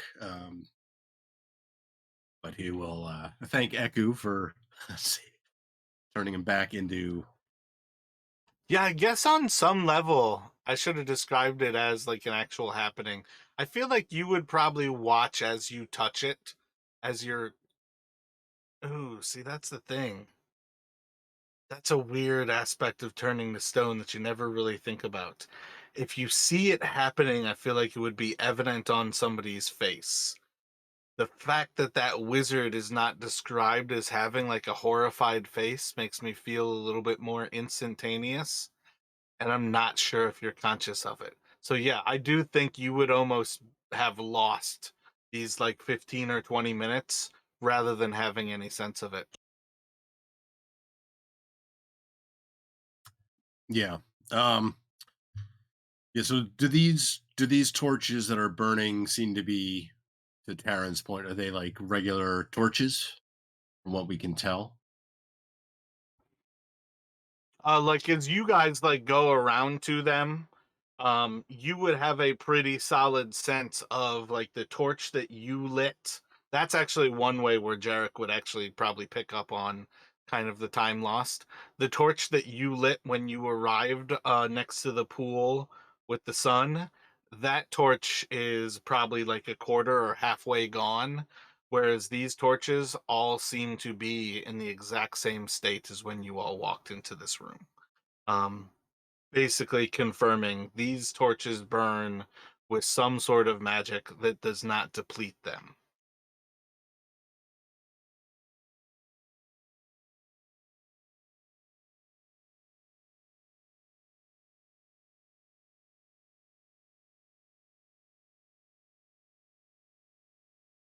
Perhaps we have to bathe the cube itself in light, torchlight. What if we like if Jarek was to light up a torch in here and kind of hold it out towards the cube? Um, would anything kind of like? I guess that's his next thought. See if like the torchlight does anything to the cube. Gotcha. So Taryn, you had already thought about taking the torches out there. You're gonna watch him shine more torchlight on the cube. Nothing like unexpected would happen. All right. I'm gonna try something. I'll take one of the torches and I'll how yeah go out of the room to the pool. Seeing if Gotcha. it's And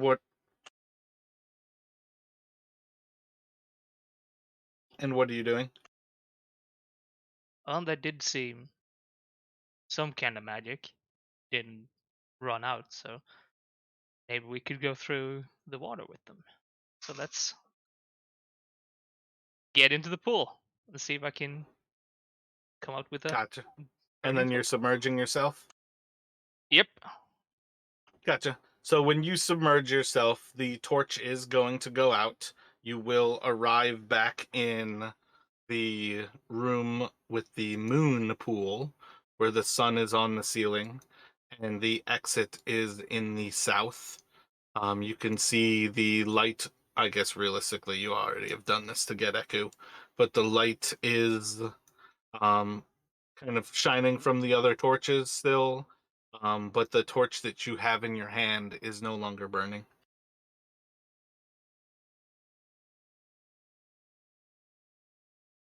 I have to use the push to talk to.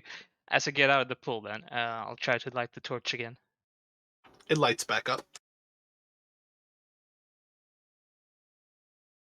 Right.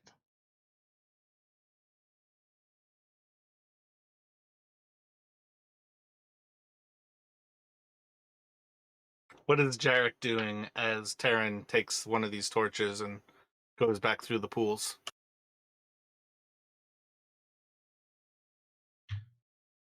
So, Taryn, would you have kind of explained what your thinking is when you were Yeah, I doing think he this? already mentioned that. It might have been while we were still talking about the petrification, but he basically said maybe these torches need to be in that hallway. Okay, okay. Yeah, I think maybe Jarek will, seeing Taryn do that and thinking maybe he's got an idea, he'll essentially go to follow his lead, like take another one of the torches from this sconce here, move back to the pool, kind of again, yeah, doing the same thing as Taryn did. Gotcha. So yeah, you guys can start to move through. Each of you will find that the torch goes out when it's submerged under the water.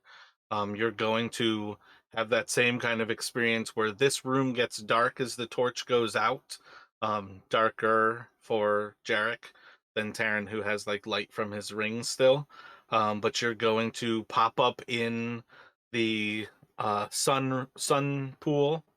Damn it, the sun pool has the moon in the bottom. Very confusing for me.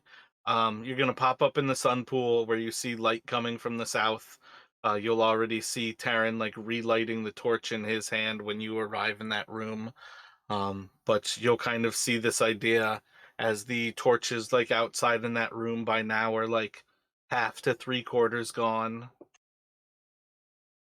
What do you all have in mind as you're kind of like placing the first of these torches outside.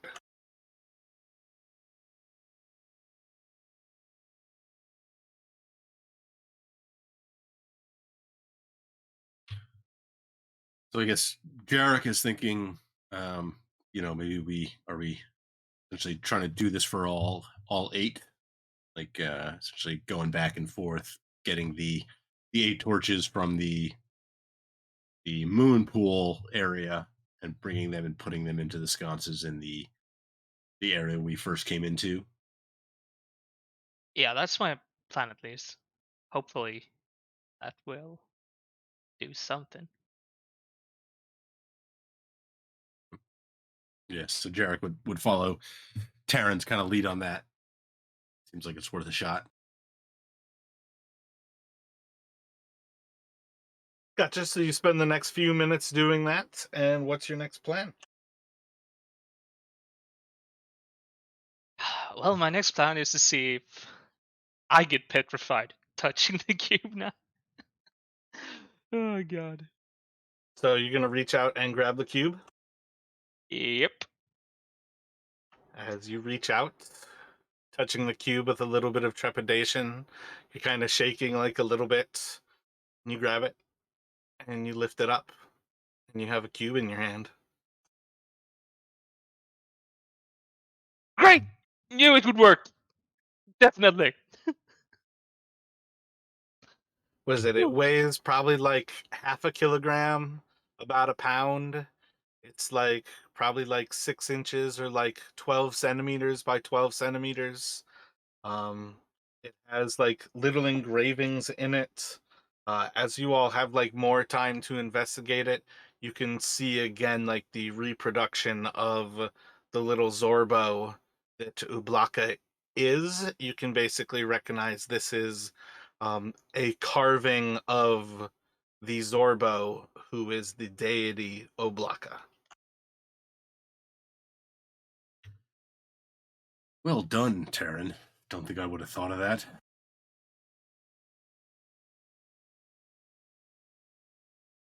To be perfectly honest, that was kind of a shot in the dark. Just when you remember there was 8 places to put torches and we had 8 torches, kind of just guessed and hoped. Very much hoped. So I think with kind of that little bit of a realization and like the admission of hope, Eku is going to kind of add into this moment. This is going to be the tests that await us in these temples. We will have choices that offer life or death. We must be weary, but with the proper choices, we can follow the path that will grant us entrance.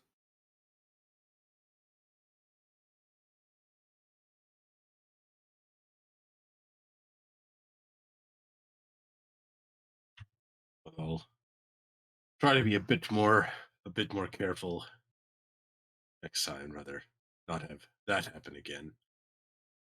Turn to stone.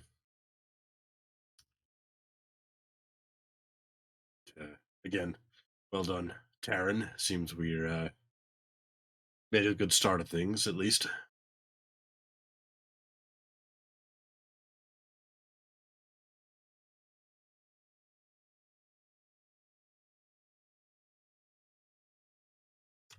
And I'm assuming there hasn't been any change to the statue form of the person who's reaching out for the cube when Taryn picked it up. Nope. As far as you can tell, whatever you did was able to prevent you from being turned to stone. This person is still a stone statue.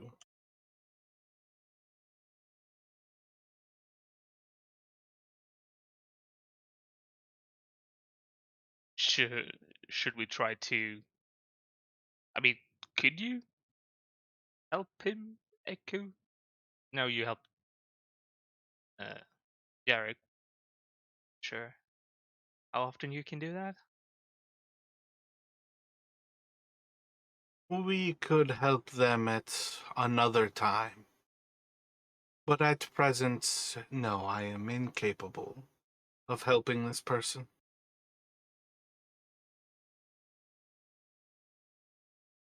Ah, maybe we can remember to get back then and help them after we went to the other shrines. Yes, it would be curious to know who that person is, but perhaps something to be investigated later.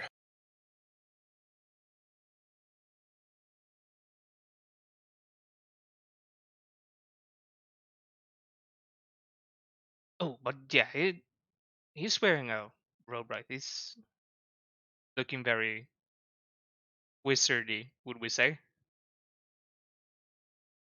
Yeah, like I think you guys have pretty well identified that that is a red wizard of Thay.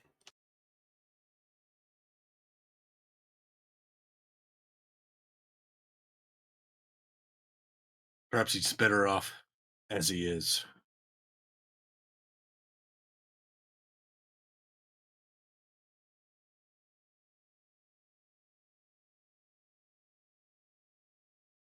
But perhaps we've got what we came for. Perhaps it's time to leave. Yeah, we still have other cubes to find. We should probably get on that. So that picture is like looks more like a like painted than it is carved.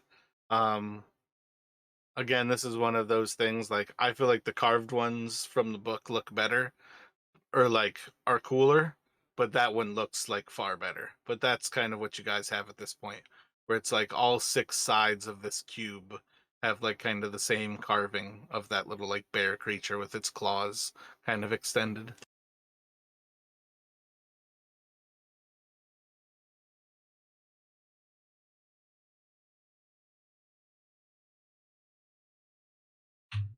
Very cool. Yeah, Taryn, good job on the torches. I think I got halfway there, but obviously not. Oh, the moment you were tracking like that, I was like, oh, that was not the clue I was giving you. Not the clue I was giving you. But Jarek's all not all that intelligent, so I think it tracks. Oh, it was definitely hilarious.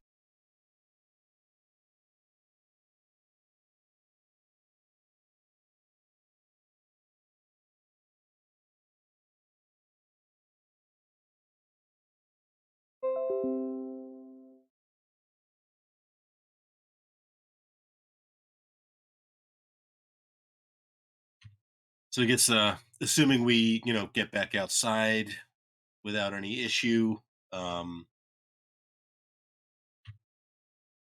do we have a sense of whether we're kind of in the east, northeast, southeast kind of section of the city? So I would take that back to the idea that you all can kind of understand that wherever the Yuan-Ti temple is seem to be on the east side of the city. And they kind of brought you out from that area. You've not necessarily walked the like vast distances of the city. You've walked out of that kind of like circular area and you were presented effectively on the edge of where you could see kind of the circular walls to the north of you. So you have a pretty solid sense that the Yuan-Ti city is to the north of you, like wherever they are. Those are kind of the walls that I just revealed like a little bit of. Um, but as far as things go, I think besides those two little clues, you and like the fact that you can see the jungle like up above you and to the east, you guys really only know that you are vaguely east in this city right now.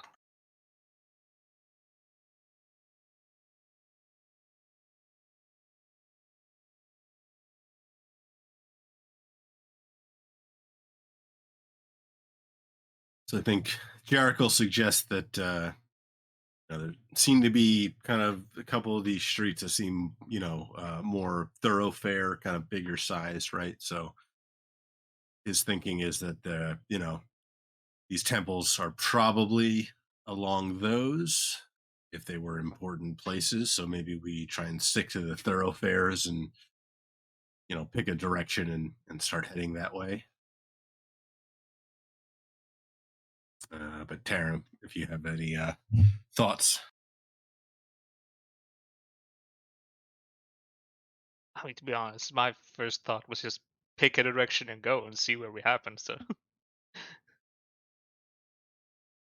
you had a bit more thought behind it.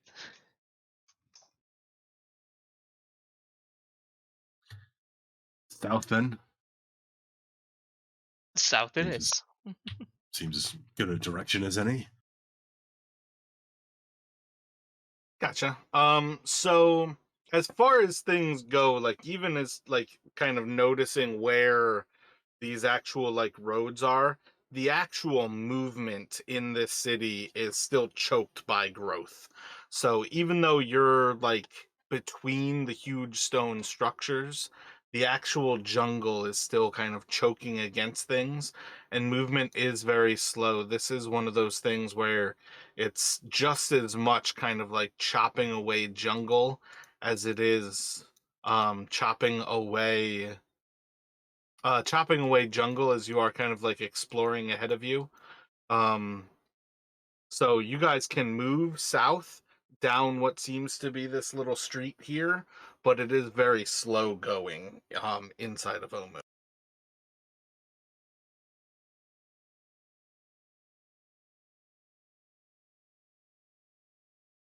I think um yeah, it's like 200 feet of movement every 5 or so minutes. The undergrowth is so dense. So as you all are moving over the next like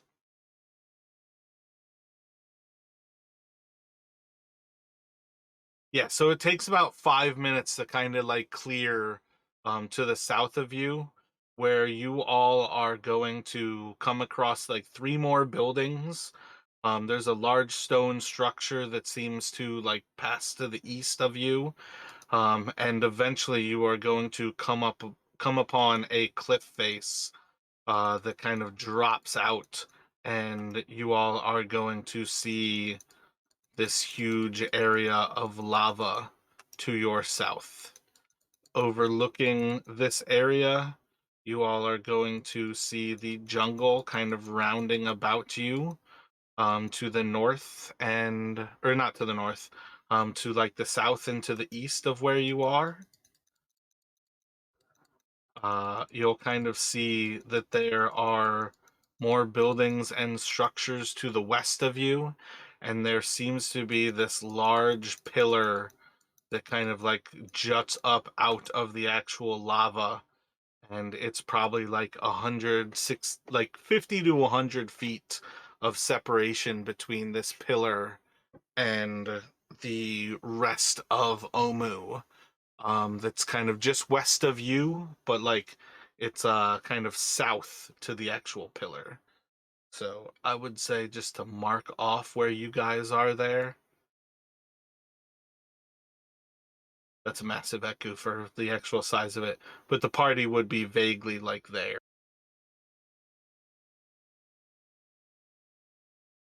Yeah, so once we kind of reaching these cliffs and seeing the lava down below, uh Jarek will suggest maybe we backtrack a bit towards that, um towards the street up north of Eku, and then try and move west,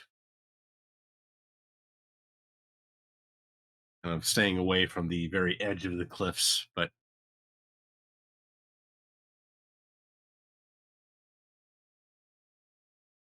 Yeah, I second that. Unless, of course, anyone fancies a dip in molten lava.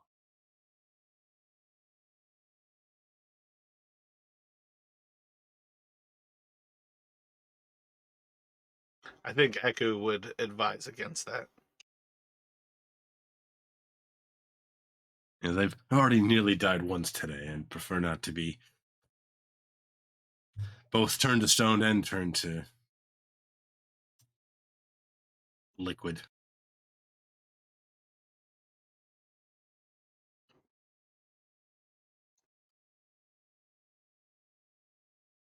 So if we use that as the party counter, if you guys go back, are you thinking going to that more northern street of kind of like right there and starting to head west? That was my idea, yeah. Taryn, let me know if you had another idea. No, that as you said, that's how I thought it too. So that's fine with me.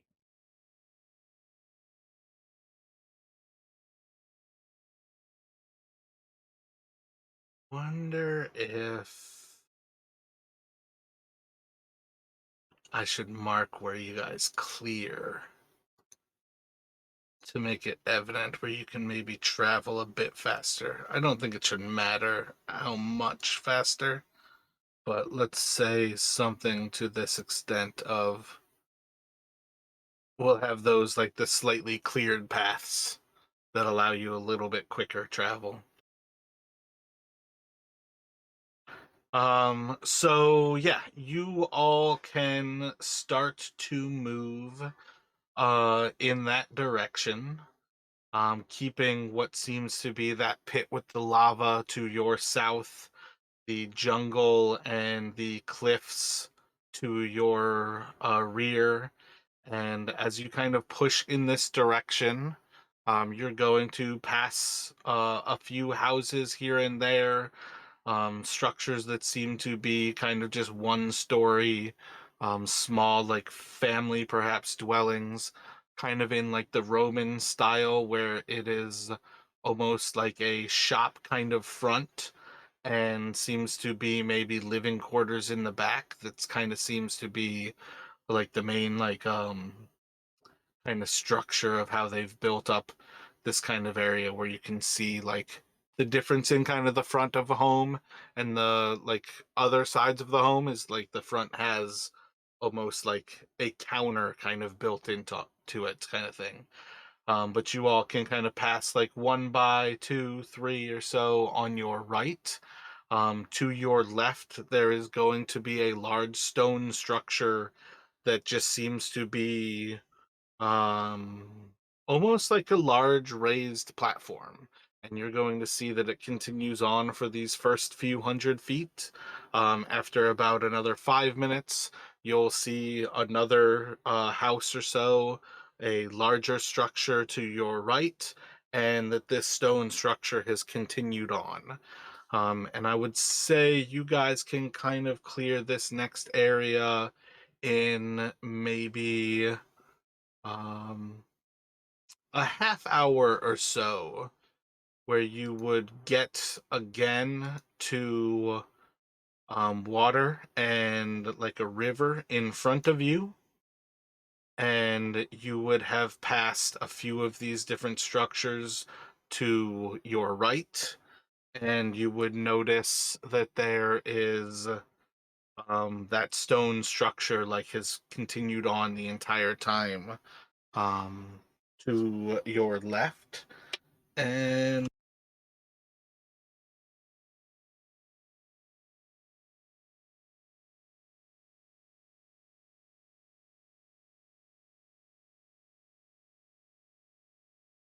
I think as you guys kind of get to the water's edge, you're going to notice one of the buildings to your right.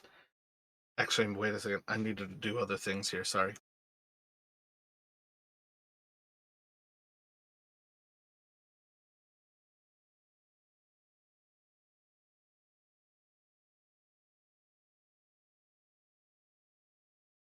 Let me have one of you roll a d20.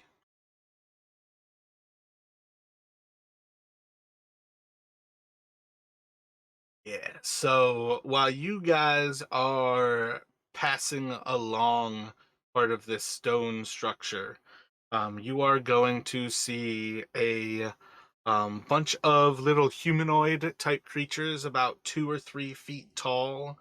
They all seem to be kind of like pale grayish, pale reddish, like kind of almost like pale pastel kind of colors in their flesh. All of them seem to be a little bit different.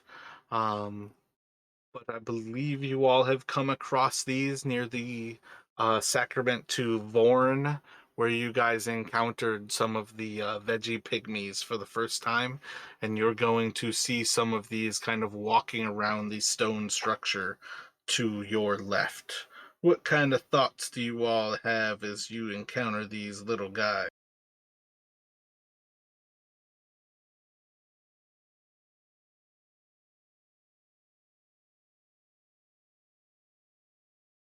Do they seem like they're just walking around, or are they like patrolling? It's more that you guys caught sight of them. Um, Roll an intelligence for me, Taryn.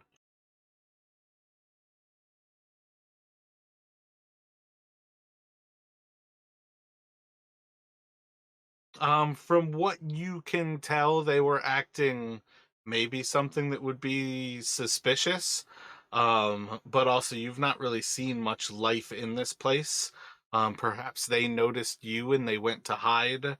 Perhaps they are doing something else, but they seem to kind of like just caught your eye, and you could pursue them or you could kind of just let them go at this point.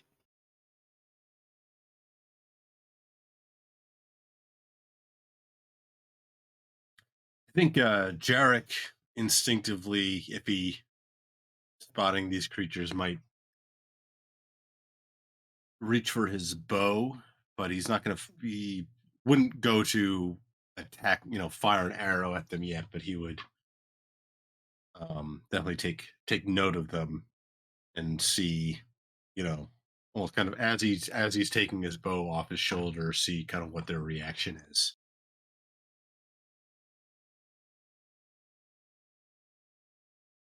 Yeah, so just in the time, like recognizing that there's something there and kind of preparing your bow, you're already going to lose sight of them to the south of you. So it would have to be the type of thing like you could pursue them further, or you can kind of hold here at the ready, but it seems like they are already gone.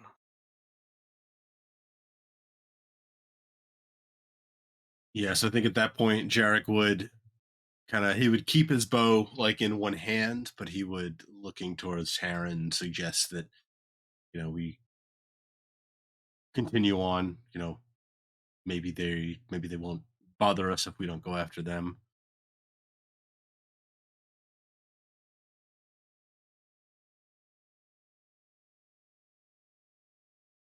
You don't think they might be like guarding one of those shrines? And no, they, the ones we met, like worship born. Maybe they've taken up to worship one of the shrines here.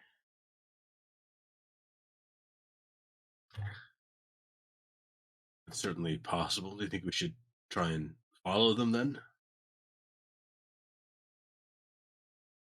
Can't let follow them, maybe, but maybe see if we can find some tracks. See where they lead. In any case,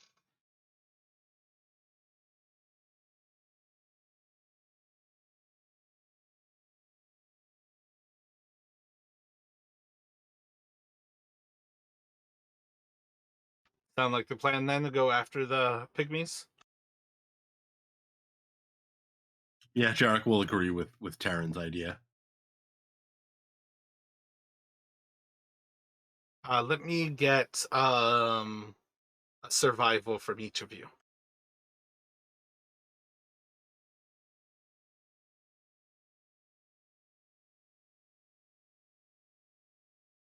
holy hell! All right. So as you all start to follow them, you're going to clear a little bit less, move a little bit faster. try to track them a little bit more. So you're making roughly the same kind of pace, but it's like slightly less of a good path that you're kind of like leaving behind you. They seem to be moving to the south. You'll kind of cross over this stone structure, making your way onto the other side, heading back to the south.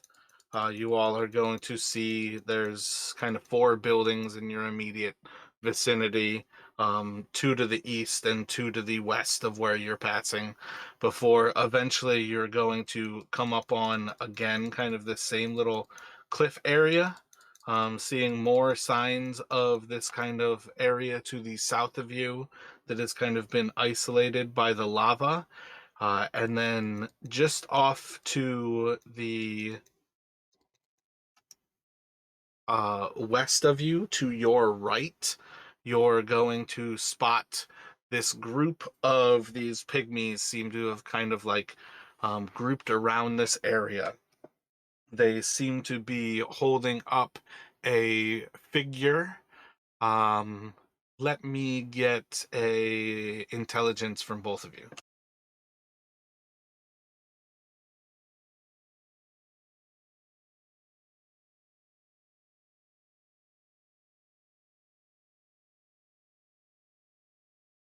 That you guys can recognize like as a grung, and this grung seems to be tied up, and the pygmies are like carrying them on top of them like crowd surfing, and they are moving towards the edge of the lava. What are you all thinking? I'm thinking we're saving that grung. What are you thinking, Garrick? Yeah, Jarek is thinking. I mean, I don't know how, but could that be Kruk? And he's gonna. Yeah, he thinks they should try and stop them from.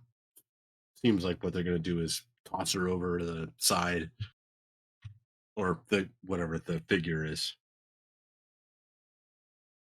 Gotcha. So I think quick enough you could recognize that this is not the same coloration as Krook, but it is the same species. So there is certainly like that same like level of a feeling. I think Jarek would, assuming we're starting after them, he would shout out, stop in common as he's kind of drawing an arrow with his bow.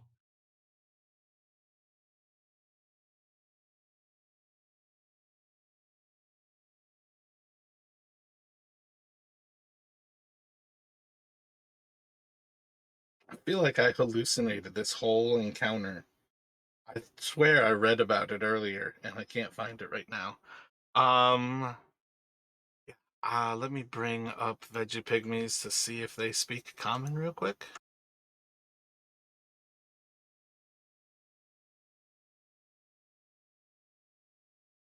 Yeah, you might get a little bit of a reaction, but they don't seem to be doing anything. I think on that level it's enough that you guys can recognize that they don't seem to understand common, and they're still kind of moving this creature towards the edge. Let's say they're probably about like 20 or 30 feet from the edge. You guys are probably like 40 or so feet to the east. What kind of thoughts do you all have here?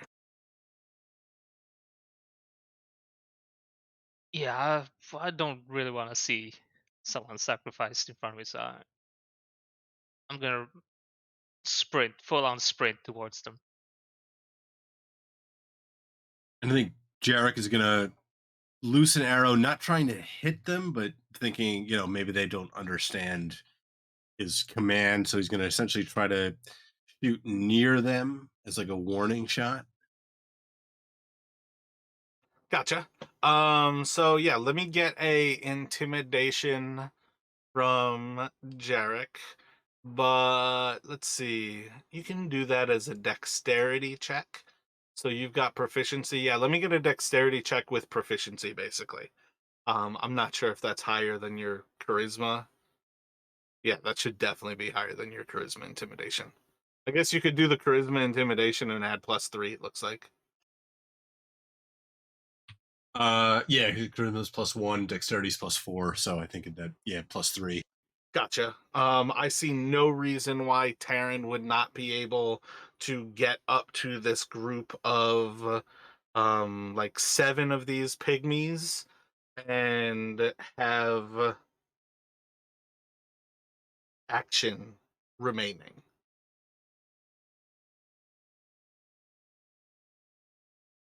So what are you thinking as you get up to them?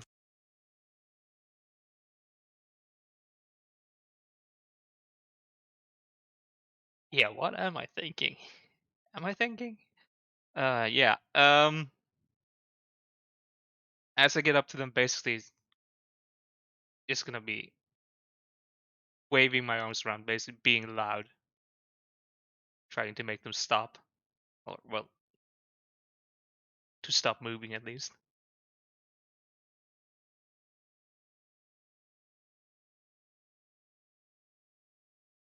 You can make a persuasion, which you don't I don't think you have. Oh no. Um, do like a persuasion with.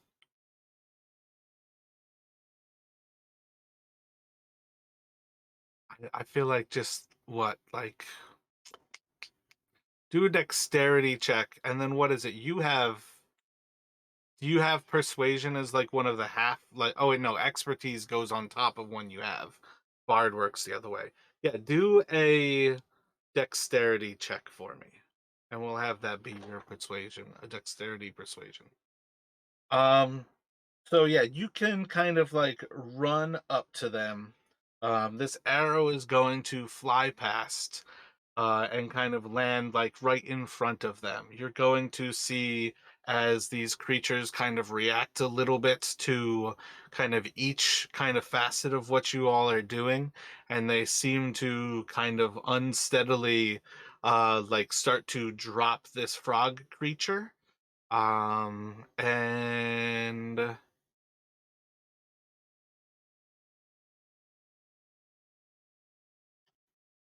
yeah, what are you guys gonna do as they like start to kind of like fumble this frog, this grung? So I think Jarek, seeing having after firing the arrow and seeing Taryn rush up, is essentially following on. He's kind of like knocking another arrow as he's running up, and as he sees them start to like fumble, he's gonna kind of like try and motion with his bow, like kind of like downwards, like almost trying to get across the idea, like drop, you know, drop it. Gotcha. Do a performance. And what is Taryn doing?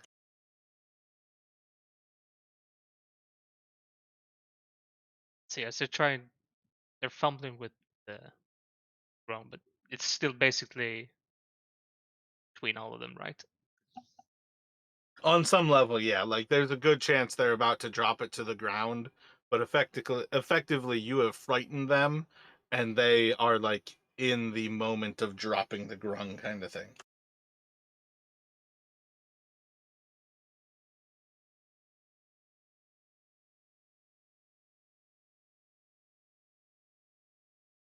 Let's see. I'll basically like, open palm with my hands, like towards them, and then like down towards the ground. You- I'm trying to explain that as best as possible.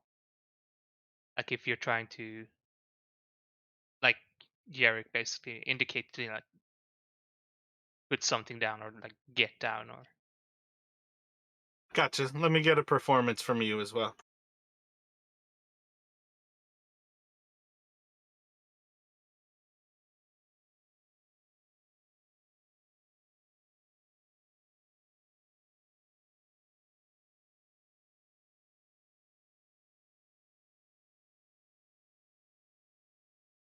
Let's see.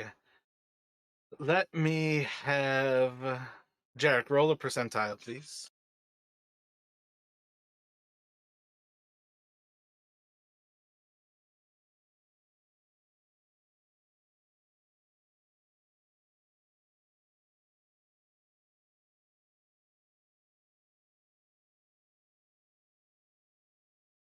Let me get a percentile from Taryn.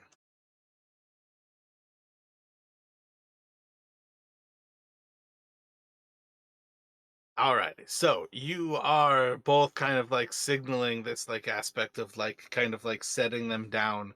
You're going to watch as the uh first like of these creatures like closest to the edge of this cliff, as they've kind of like basically made it to the edge, as you guys have closed the space to them, they've started to fumble this grung, and you're going to watch as one after another four of the little pygmy creatures are going to leap off of the edge, and they are going to start plummeting towards the lava, as the three kind of furthest away are going to kind of like start dropping to the ground, almost like hands down, and like almost what is it, the baby form in yoga? Child, I can't even think of what it is, but they're kind of like going like face and hands down, like palms down to the ground, and basically dropping the grung just right down on the edge of this cliff.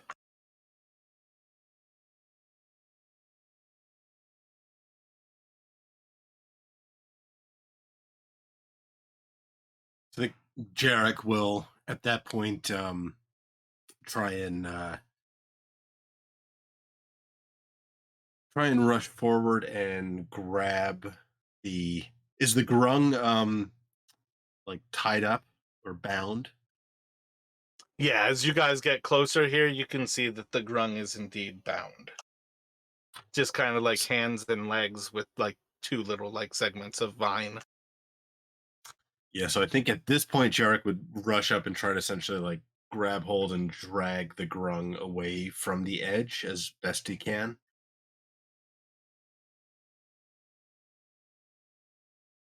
Almost kind of, I think he'd be like kind of snarling in common, even though he probably doesn't think that they can understand him. Like, kind of like stay back, kind of, as he tries to do this.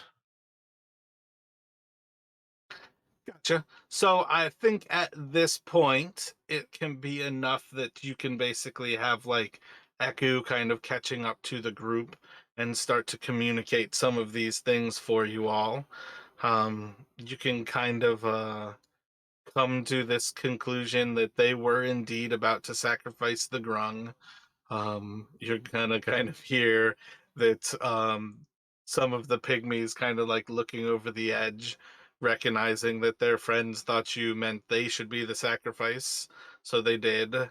And the pygmies like otherwise don't really seem like distressed, but they're kind of like certainly coy and almost like trying to like slump away and kind of get away from things. They still have like a certain level of fear to them. Um, and damn it if I can't find who this grung is, but I know this is an actual grung that matters. I feel like I need to take a break here to hopefully actually find who this grung is, because I know this grung is going to at some point tell you that he is the 180th son of the actual like grung chieftain of this area, and he matters. But I just have to find out who it is. So I have to scourge my notes. Let's take a little break here, and we'll pick up back here like 15 after the hour. Yeah, sounds good. I mean, we haven't taken a break yet, so seems like a good time. Yeah, break sounds good. Oh god. Where you all have kind of saved this little grung at present. I'm going to reveal a bit more here as you guys kind of are at least this point getting kind of like the full view of this kind of cliff area that is this whole location. So you guys should be able to see what is effectively this whole area that is kind of like the fallen like lava portion of Omu. You can kind of see that the river like runs just a little bit to your right, on some level, still knowing like the jungle behind you is, or to your left now, is kind of the east. You guys know that the river is just a little bit west of you. So I think you're going to pick up the bits of information that the veggie pygmies aren't like keen to stick around or stay close to you. So depending on how you kind of transfer information to and from them with Eku, they're all kind of starting like trying to like slink back into the jungle, almost doing that like Homer Simpson meme and just kind of disappear. So there's a certain level of that's kind of happening. And then obviously you guys are freeing this actual grung that who was like about to be thrown into the lava. So let me ask you, what is kind of your first priority as you're kind of like diffusing the situation? You've got those 3 pygmies that didn't jump into the lava. You just watch 4 pygmies jump into the lava, and you're freeing this grung that is seemingly like kind of groveling to you and kind of seems to at least like physically be thanking you.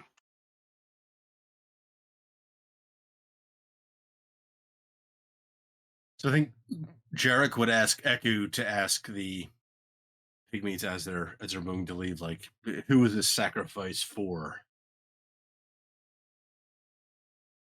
Who are you sacrificing to? So I'm not sure what their language is supposed to be. They speak veggie pygmy. I feel like this might be the type of thing where perhaps these are meant to be, let's say, somebody who's like kind of like a clicking kind of style, like mouth sound kind of style of people.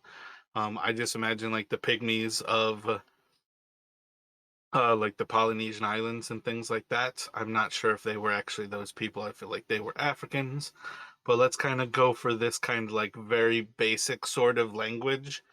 But Eku's going to take a few moments to kind of communicate with a few of them, keeps their attention a little bit longer so they're not like running away here.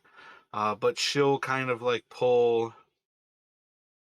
They seem to look at this as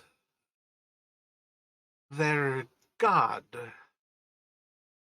or creator. They come from within the pit. This is their circle of life, to come from and return to the lava. That's odd. Uh, and then he would probably ask like Eku, like, you know, gesturing towards the grung, like, what is her its name?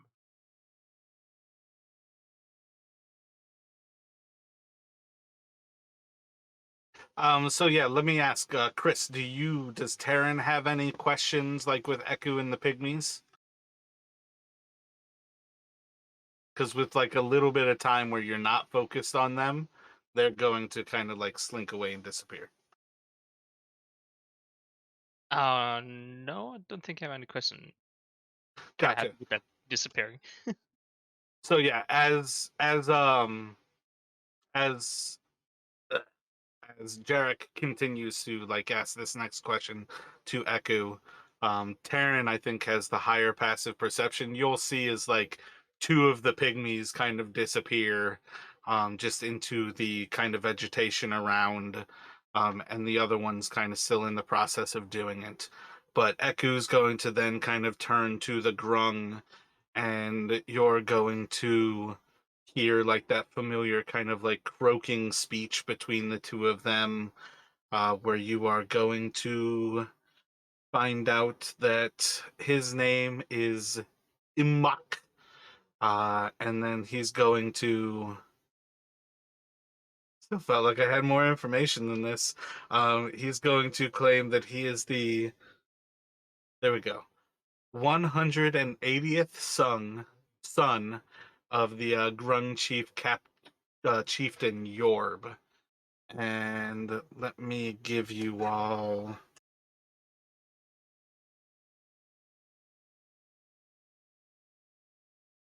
Um, he is going to then share with Eku that the Grungs. I'm actually going to move you guys down closer to where you would be. The Grungs live. Let's see. He's going to kind of point basically back in the direction where you all have I'm sorry, come. is it only me? I could Did you lose barely me? hear anything. Can you hear me now fine? Cutting out. Does this sound all right? Can you hear me, Justin? I can hear okay. Yeah, it hasn't cut out for me. No, So I can hear fine now. I think it was Discord. Gotcha. Yeah, yeah, I wouldn't be surprised definitely anytime you get like little bits of Discord issues. So effectively the grung is going to kind of point like north and east basically where you all have come from. As he kind of like points that direction, he's going to describe to Eku that they all live in that direction. He's going to basically, again, it's like really pointing out that he's the very important person, the 180th son of Grung Chieftain Yorb, and he's going to point off to the northeast. Um,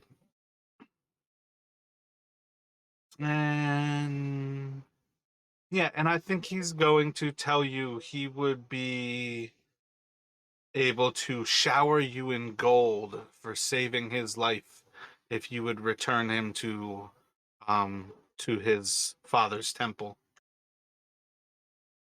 Jarek will suggest maybe that's a good idea and bring him back. You know, even on top of the gold, might not be a bad idea to have some goodwill with these creatures if we can.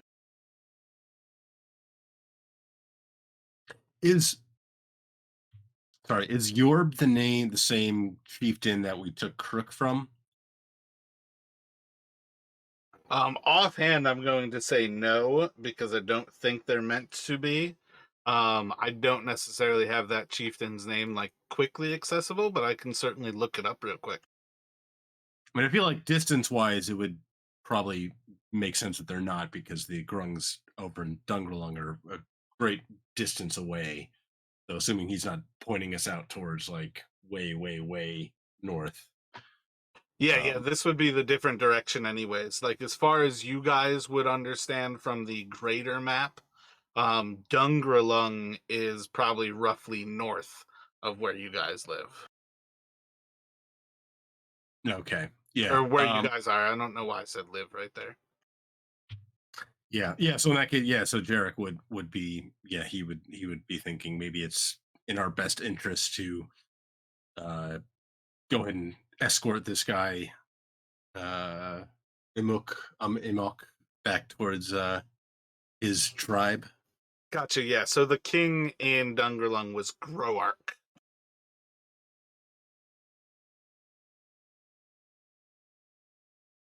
So perhaps what was it here? It's Yorb. Yeah, I don't even think that's really familiar enough.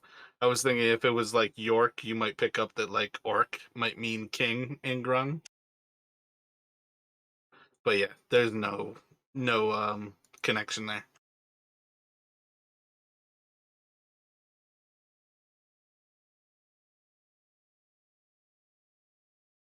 Well, he mentioned his father had a temple. Might be someplace we should look. If we're lucky, there's a cube there. Yeah, I think you all would definitely remember the last time you encountered Grungs. They were indeed living inside of a temple to Nang Nang. So I have a feeling that, yeah, you would definitely connect the dots. That there's a good chance that if you take him back, he's probably going to lead you towards one of the temples.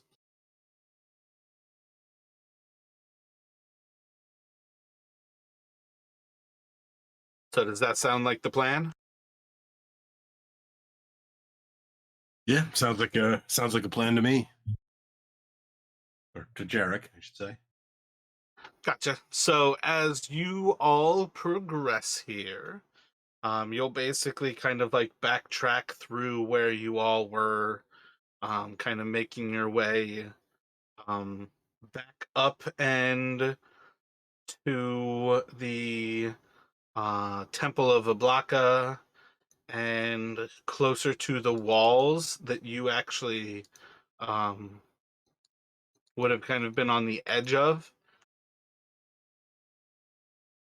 And I think as you kind of like follow that street and you guys are kind of looking in that direction, you're going to have Imrock kind of like pulling you all to the east.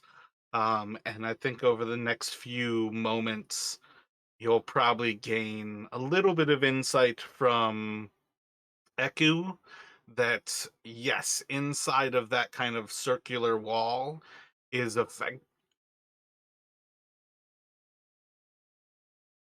My bad, coughing.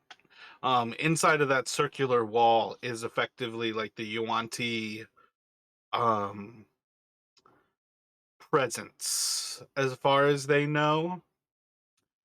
I feel like it's safe to say that he doesn't necessarily know that they live there, but it's almost the type of thing where he's like basically saying, look, anytime a grung goes inside those walls, the grung doesn't come back. It's not safe to go there. So he'll kind of like have you all kind of follow on the outside, kind of the eastern side of those walls. You'll pass by a few more buildings, getting close to them. And if you more or less take the most expedient route, let me get a d20 real quick from the first of you, and then the second one is going to be for like the next part of this path. But both of you roll a d20, please.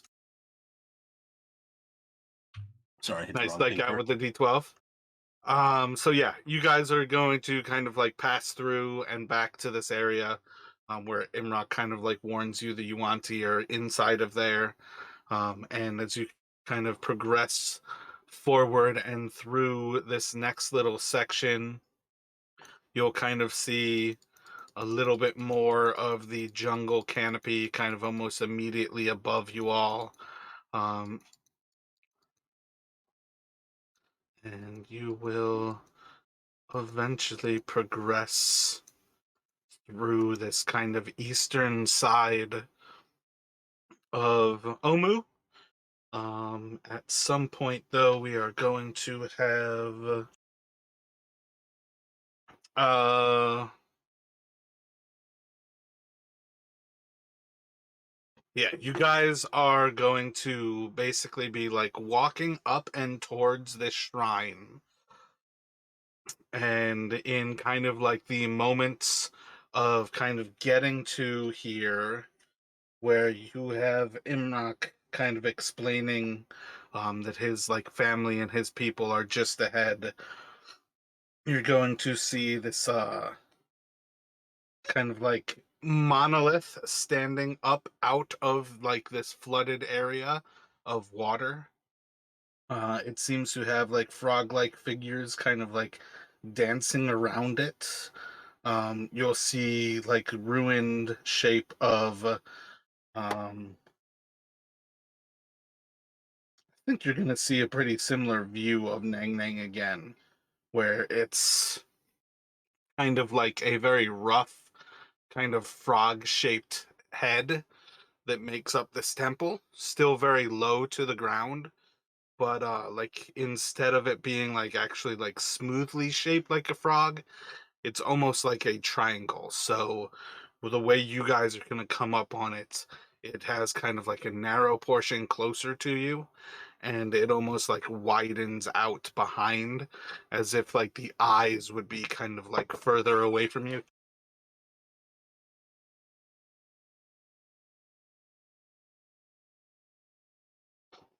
And as you all kind of like look around and you see kind of like bushes, trees, and things growing up around like the stone structure, you're going to see that water basically starts from probably about like 50 or so feet away from the shrine.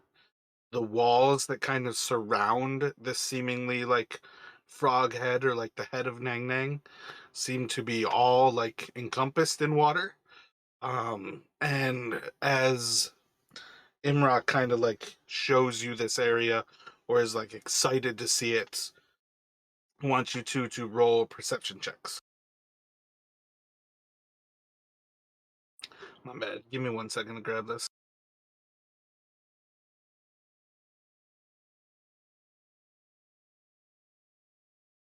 My brother was just cooking and I am coughing like crazy too. Yeah, no worries. Take your time. All right, it is the same. I wanted to confirm that this encounter was the same inside of the city as it is outside of it.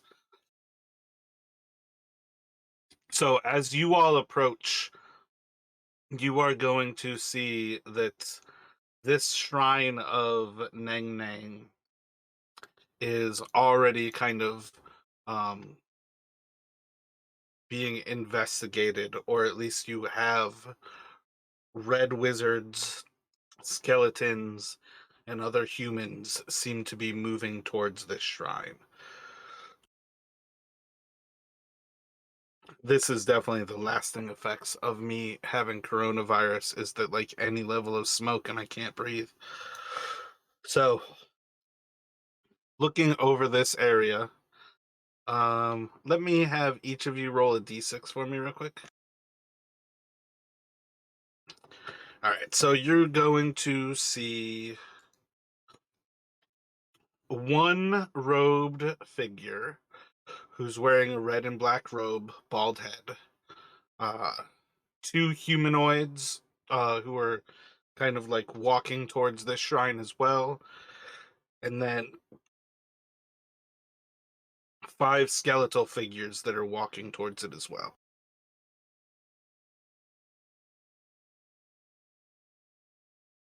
Before I actually get them placed, what are your just initial thoughts here?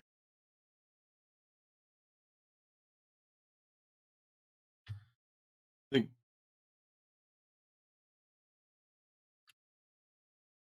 Jared's going to look towards Imrock. Are we able to see the colors of the robes in the robed figure at this point? Are we close enough here? Yeah, that's what I'm gonna say. Like, you can definitely see that the robed figure is wearing a red and black robe. The other humanoids just seem to be kind of like people. And the other five figures are all skeletal. Yeah, I think that would probably be enough for Jarek to figure that these are not friends. So I think he would be readying an arrow as he's moving forward. Chris, what is Taryn thinking? Yeah, I'm thinking following suit, picking up bow and arrow, and s- basically keeping an eye on them as we walk, so they don't do anything funny. Yeah, so I know it's not ideal to be like right inside of stuff because you guys normally want distance, but the way it's going to play out is that you all are kind of like walking right up on them. So let me have you kind of place yourselves somewhere on the southern side of this board. But that's kind of like the situation you are walking into with them.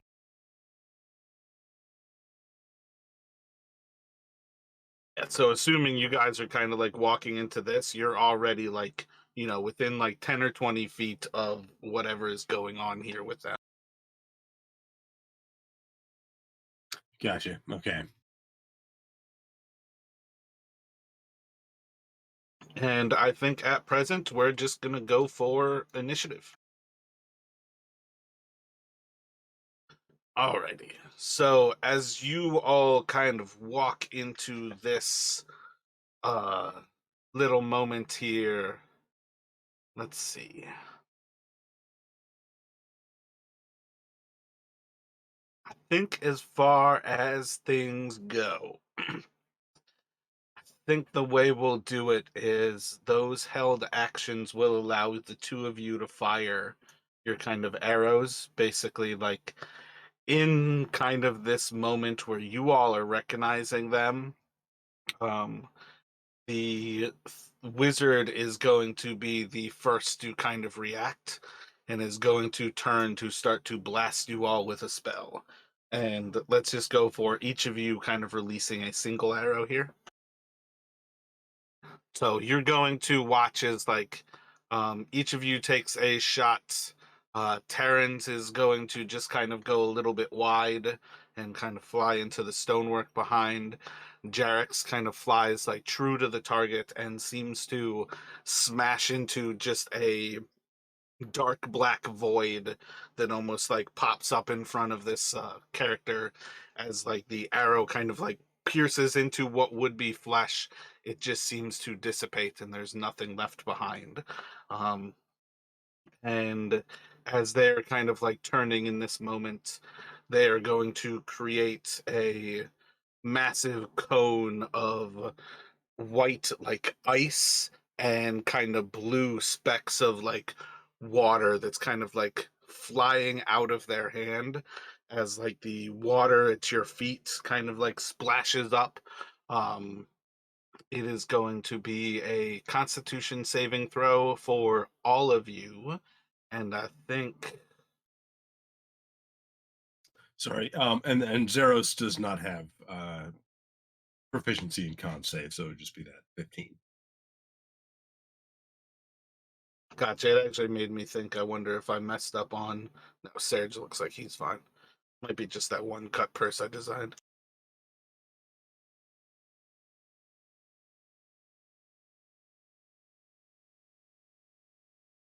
Alrighty, so it looks like all of you will pass con saves. So as far as they go, your retainers, if they take half,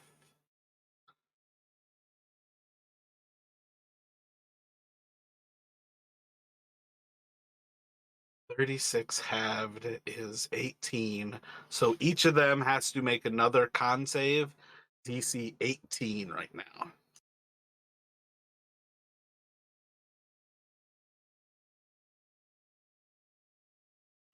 All right, so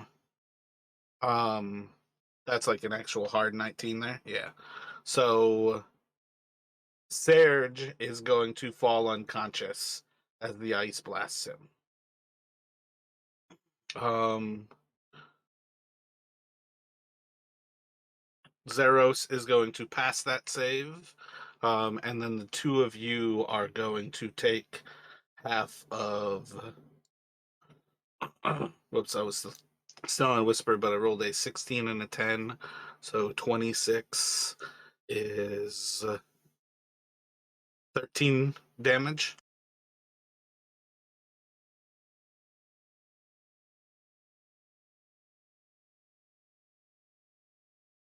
All right. And then yeah,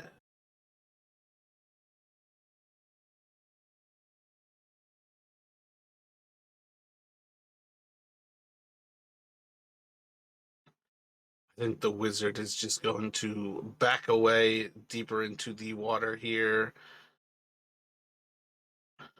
One of these skeletons is going to move forward and swing out at Terran. Should be a big ol' miss. And that should take us to Jarek. All right. So Jarek is going to kind of seeing his arrow kind of seeming to find a thing, but then I think he's gonna and drop it as this creature is coming forward. Dropping his bow into the water, drawing forth his magical blade and bringing forth a cutlass style of the form. It's going to slash out at the skeletal figure coming at him.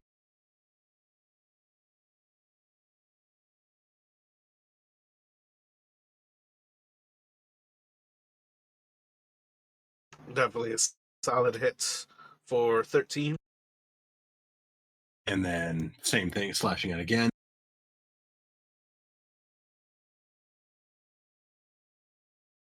Another solid hit for 5 more. And how deep is the water that we're in now?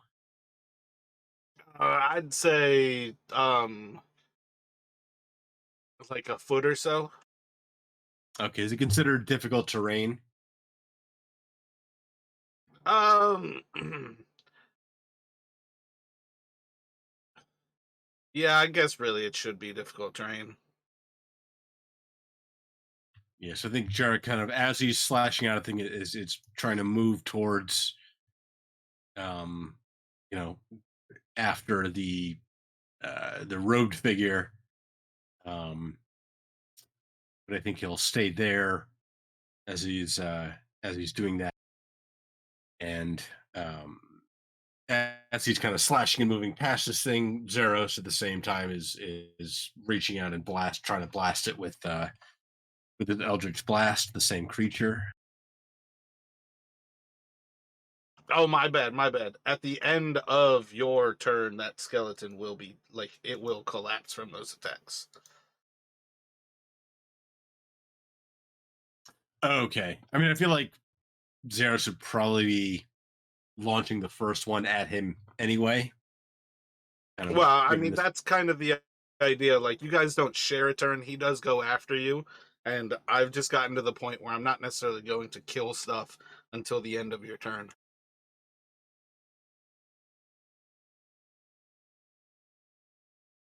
Gotcha.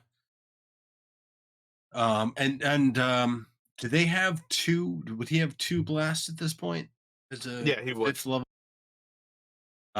So he might be sending the second one at the second, the other skeletal figure. Gotcha. So roll that one as well. And he would be kind of sloshing forward as well. Any movement from him? Excellent.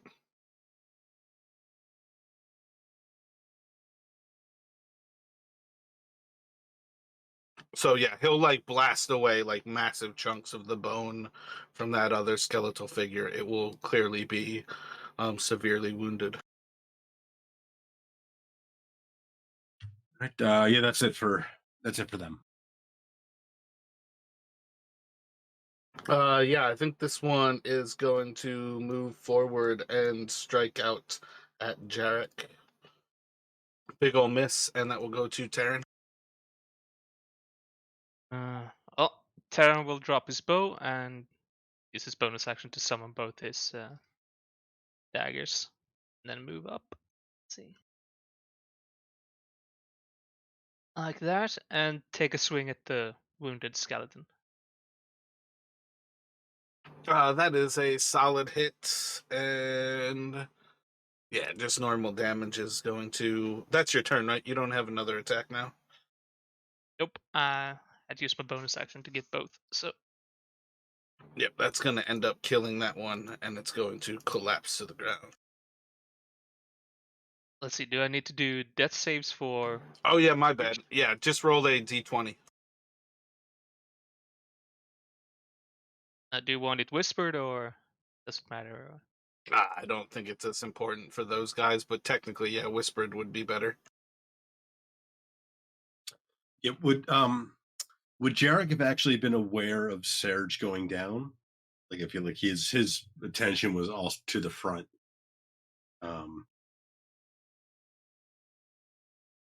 As far as things go, that's on you to be like to decide whether you're perceptive enough to notice it versus whether your attention was fully focused on the combat.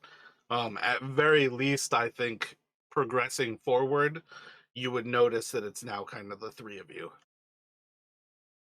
Okay. I feel like he wouldn't notice at first, but maybe yeah. Okay. Yeah, I think it would be far more clear when you get to your next turn that Serge did not progress forward with you all. Um, but this guard is actually going to be moving forward, pulling a javelin and actually trying to throw it for Serge. And this is going to be at disadvantage. So that will be a miss with an 8. And it's going to go to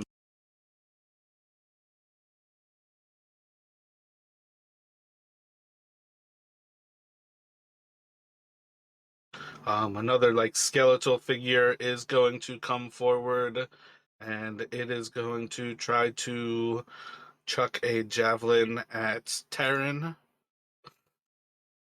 Um, with a 17 to hit. That will hit.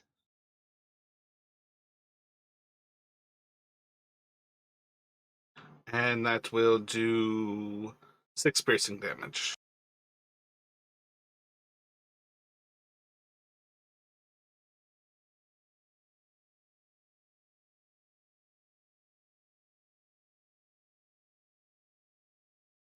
This one's going to move forward and slash at Terran with its sword.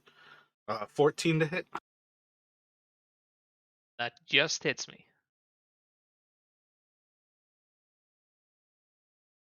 And that one's going to do 7 piercing damage.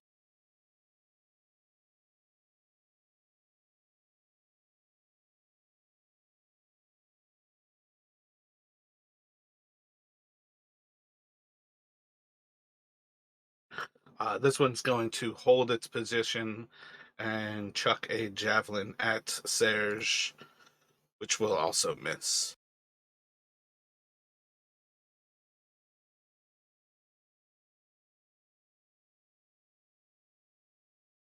I think this time you're going to see the mage as they kind of continue to step backwards. They're going to mutter out, "You fool should have never come here." And you're going to see as they kind of start to whisper into their fingers, and their 3 fingers are going to start to kind of like intertwine as a spark of red and orange starts to light up. And as a kind of little final little like wisp to you, they're going to just blow. And as they open up their palm, this little red dot is going to fly out. It's going to extend out behind you all. And then I need dexterity saving throws from all of you. Just gonna ask, should Surge also do a dexterity save, or is it an auto fail for him? Surge is going to automatically lose. I think that might actually automatically kill Surge. There's not enough water that he has resistance to fire damage, right? Even with how resistance would work out, the way they work, that it's the damage dice, that it does 8d6. Even if he was taking half, it's still 4. Oh, yeah. It's just, yeah, it's, oh man, it's such a weird thing with them. I guess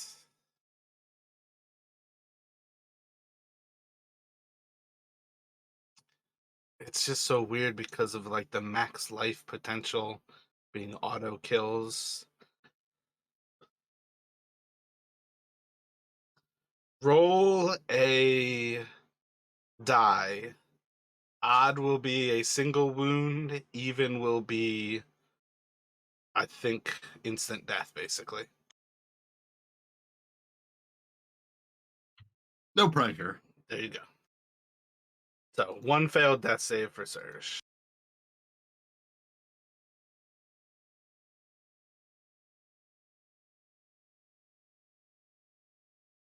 Let's see, and I just have to ask before we see the damage. Uh, my uncanny dodge, can I like have something that's already halved?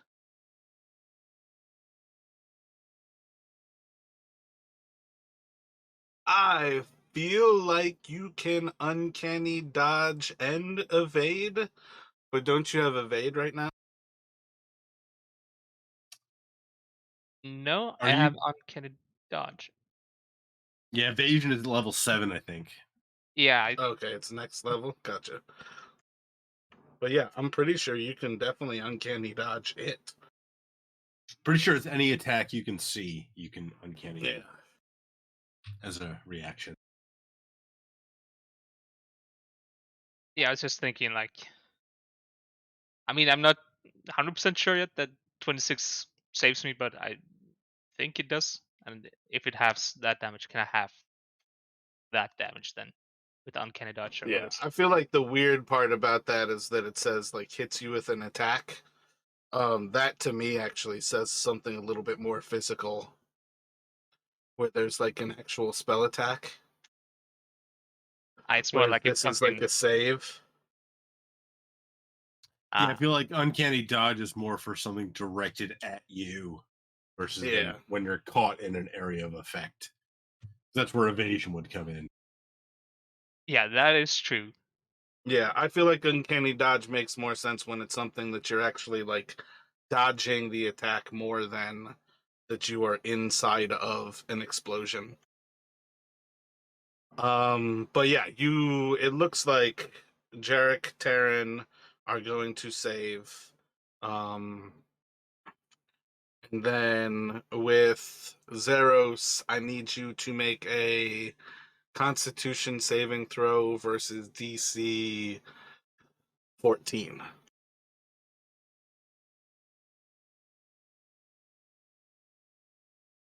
Missed it by that much.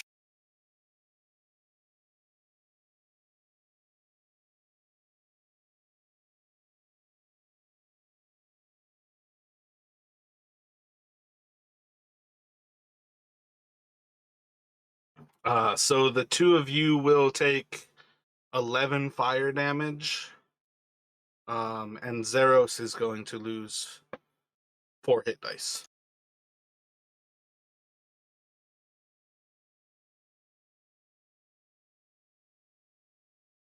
And I assume he would have lost some from the cone of cold before as well, right? So he'd probably be knocked Oh yeah, he unconscious. would have taken half damage. Wait, damn it, what did we do? No, that's the weird thing about them. Why they are both super survivable and super easy to die is that they either take damage or they don't. So his initial save was to have it. The second save was that he took the damage and he just shirks it off. So yeah, he was effectively at 5 hit dice at the start of that. So he's now at 1 hit die. That's what I mean. Like they are very much like live or die how they're kind of designed. I'm not sure if it's a good design thing or a bad design thing, but that's kind of how they, without homebrewing them more, that's how they work. Gotcha. Okay. It's definitely the very weird part about them versus I feel like if we just took the time to give them wounds, it would actually probably simplify things a lot in the long run. I'm But almost that thinking will like take you, it. What were you thinking? yeah, I'm almost thinking like you give them average hit points. It seems like that might almost make things. Yeah, I think it would be so much easier because it's definitely trying to constantly try to think of it. And especially since like his book was one of the things that I had up on Google that like eventually Google, I think either somebody reported me or Google noticed that they like made me take down. So it's not even like you guys can have that book.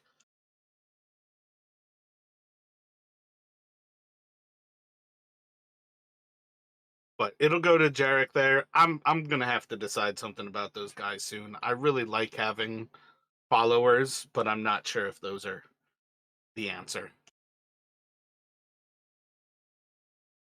Yeah. So I think Jarek kind of he's gonna like kind of glancing back as he sees the two javelins going back towards the as what he now notices is the unmoving form of Serge.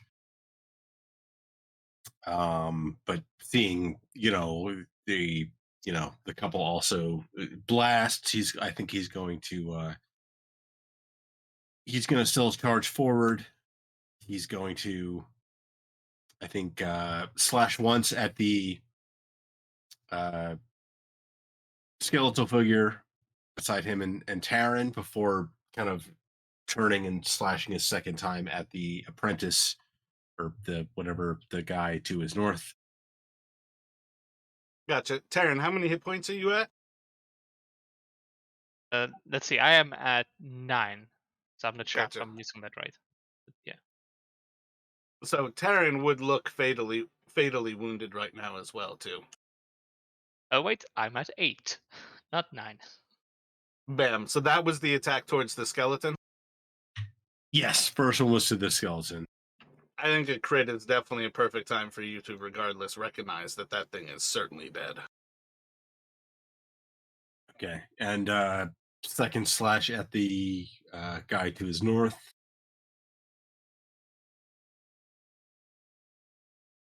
Solid hits. I think he's going to make that a distracting strike. Excellent. That's extra D8. Excellent. And bonus action, what do you have in mind for that?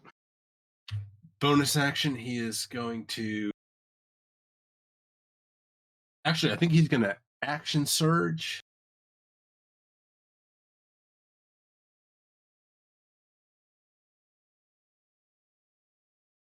All right, so for what it's worth on something like that with an actual ability, I think you'll have a clear sense that you like put that sword through that guy, and that guy is going to fall dead as well.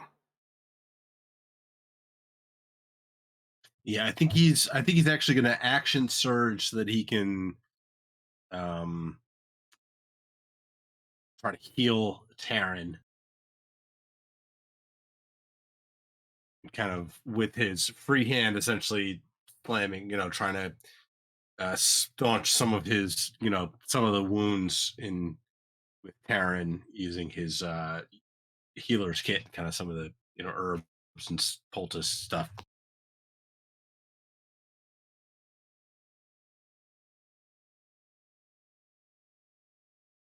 Excellent. Give that heal a roll, and we will go to Taryn.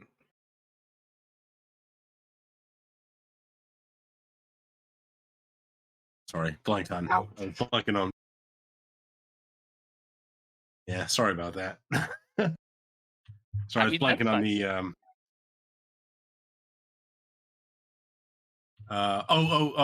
and Zeros, I think still has to go. So Oh yeah, my bad. as Jarek is doing this, I think Zeros is, blasting a couple Eldritch blasts in the direction of the other guy right near Jarek.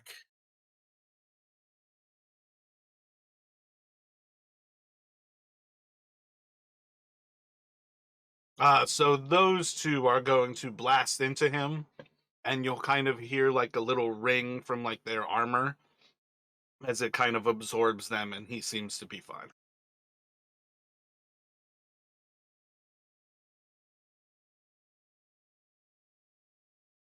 I think Zeros will move a bit, kind of up closer towards the rest, but otherwise that's it. Gotcha. So let's give you that Echo heals Serge in between your two turns here, and we will go to Taryn. Taryn also, did you? Yeah, okay, you took that healing.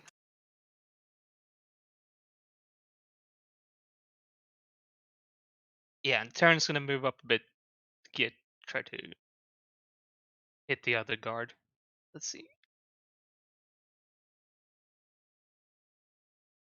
First attack is going to miss, as will the second, as they kind of like deflected off of their shield.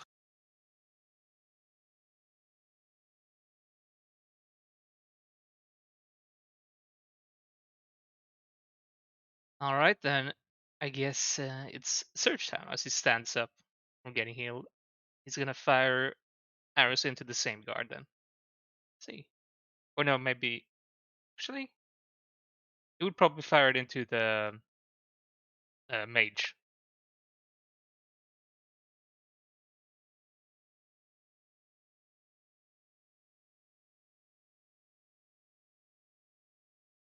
Goes a little wide. He should have two. Yeah, and that one as well is going to um go wide. Yeah.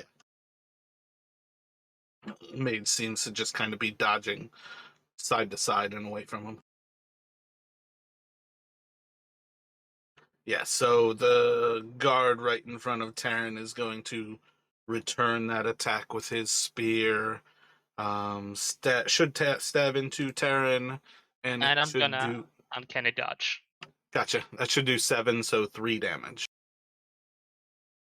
And I think the other one is going to step forward and swing out at Terran as well. An 11 should miss you. So the caster is going to kind of step backwards through the water, and as they're sloshing, you're going to see as they kind of like reach their hand down towards the ground and starting to raise it up, they're going to start to lift a bunch of water from in front of them, and it's just going to start to like fly up into the air before it is going to start to plummet down from the sky above you all, and you're going to watch as all of this water seems to be like freezing midair, turning into little like ice shards and almost like throwing stars of icicles as you see these little like snowflakes forming into sharp pointy edges. um and he's going to blast down to, I think this will be basically Zeros, um, and then the two of you for dexterity saving throws.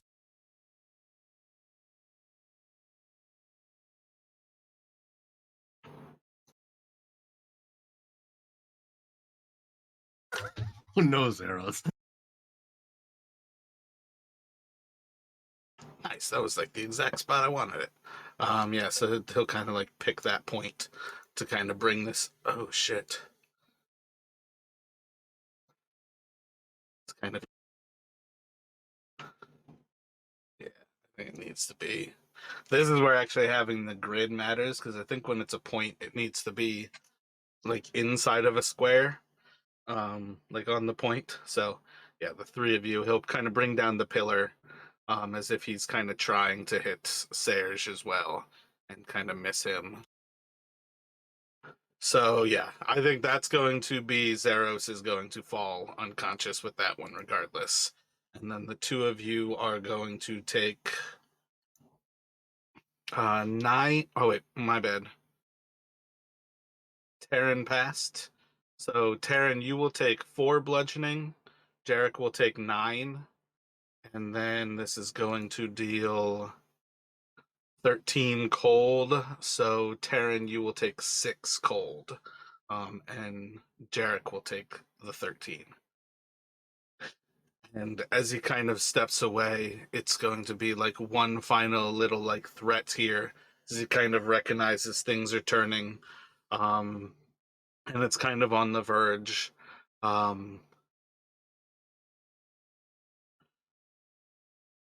let's see. I think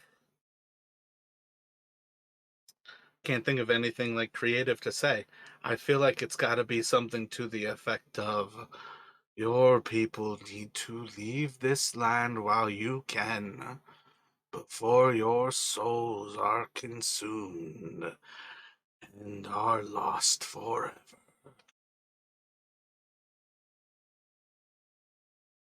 And we're gonna go to Jerk.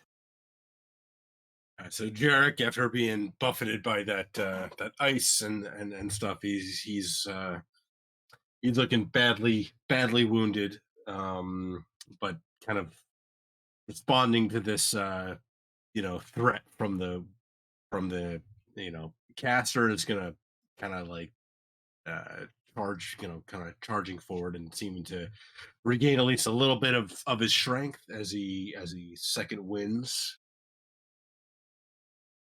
gets his second win.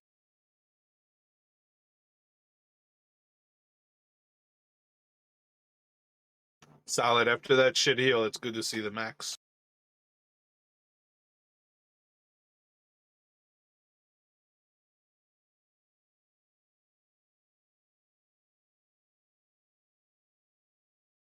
And I think as he's doing that, he's gonna slash out at the remaining guy near him. Or wait, there's still a skeletal person, right, as well. Yeah, you've got one in front of you as the skeleton, and then one in front of Aaron as well.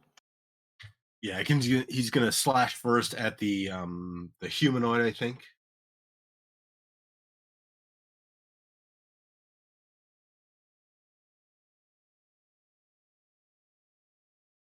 Before second turning and kind of essentially bringing the sword around and slashing at the skeletal figure with his second attack. Gotcha. So you'll just kind of be deflected by the armor of the other. Bringing down the hit on the skeleton is going to be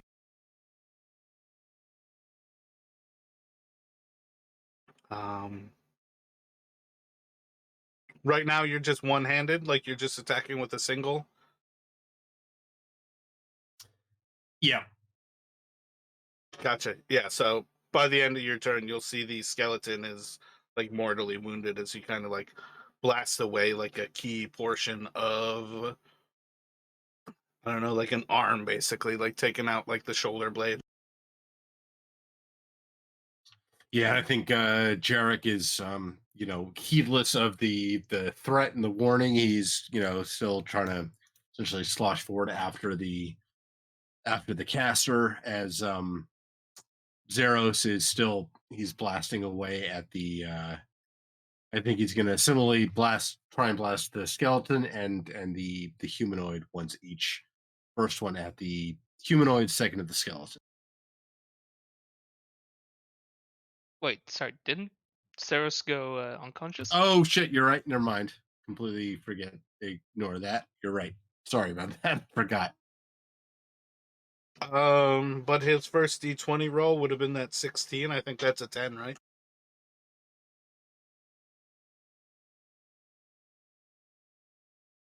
Yes. Yeah, so that's what'll matter for he makes like one death saving throw. Gotcha. Yep. And thanks, Chris. I completely forgot he went unconscious. Let me put the little icon on him so I don't forget again.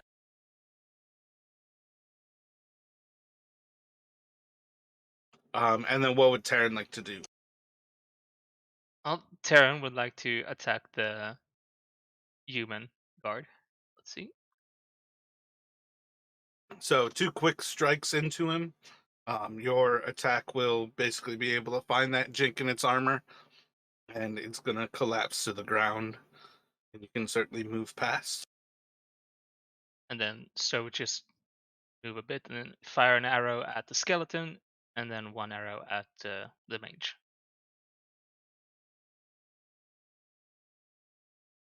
First one skeleton. What was it? Jarek's second attack right there was on the skeleton. That was the 15-17 for 8. Yes. And you would have had sneak attack on that too, right? Because I think I missed with the first attack. So Yeah. yes. Roll your sneak attack real quick, Jarek. Jeez. Gotcha. Yeah, so with that attack, Serge will then bring down the skeleton. The attack to the mage, though, is going to miss. I think here you are going to hear as the mage starts to begin an incantation. And I don't assume it will go over well for you all to see once more as they begin to cast, but you're going to hear as they start to finish this incantations, and then they start to speak to you with, "You fools, there will be another time." As you watch, as they like start to drop their hand from above their head, they are going to start to like sparkle with almost like a red and black kind of like flame kind of glistening around their body. And you're going to watch as this person starts to pick up into the air And then as they start to move, they're going to fly almost vertically up and above your heads. And they will finish this movement.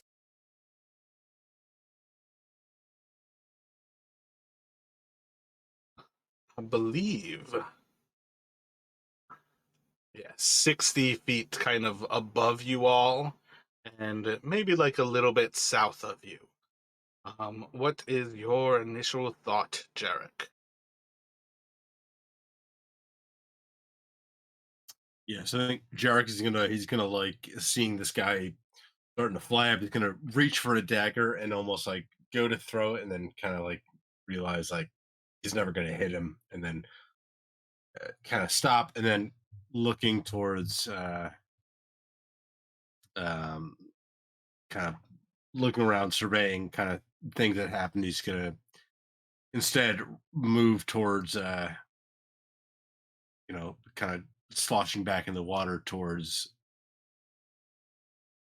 um towards Surge or towards Zeros to try and save him if he can. Gotcha. So yeah, you can definitely, using one use of your medicine kit, you can definitely get him up to 1 hit point, which is one hit die. Yep, yep, that was the plan. I wasn't sure exactly how much kind of time. Yeah, again, it's weird with them. And then Taryn, what are your thoughts?